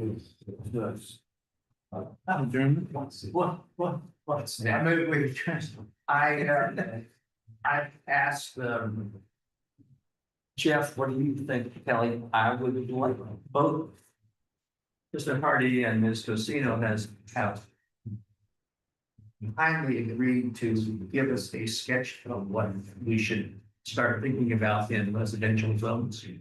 Are you ready for your 15 to 30 minute time frame of presenting to this commissions next month? Would that be reasonable? That was the plan. My job is to, we've talked, I'm gonna write something down, and Jeff's gonna look at it, see if it is, Is next month sound okay? yes, but not the second. Not next. What is Our regular schedule meeting. Done. Our regularly scheduled. Yeah, right, that, yeah. What is the date, what is the date on? The regularly scheduled meeting is on March 16th. At 6 o'clock. Yes. We do it by, I want to Is that, March 16th, we do it by then? I think so. Okay. I'll get on it. I have been there. Well, you're gonna abstain anyway, so. it doesn't matter. Anyway, I meet with the mayor, once a month. At his request, and we'll go over things, and, my next meeting, I'm going to emphasize that, I understand council well, we've got a lot of things to do in all involved, but we can't all do them simultaneously, at least the planning commission can. And we need to get back to what our number one job in the state constitution or state statutes, which is to write zoning laws, which we were doing. We got 3 of them. I'm gonna ask for a bit of a respite on incomplete ordinances heading our way, like 2 for starter with 2 that we've got next week, and allow us to get back to our zoning ordinances. Okay. I would call for a motion to adjourn the meeting.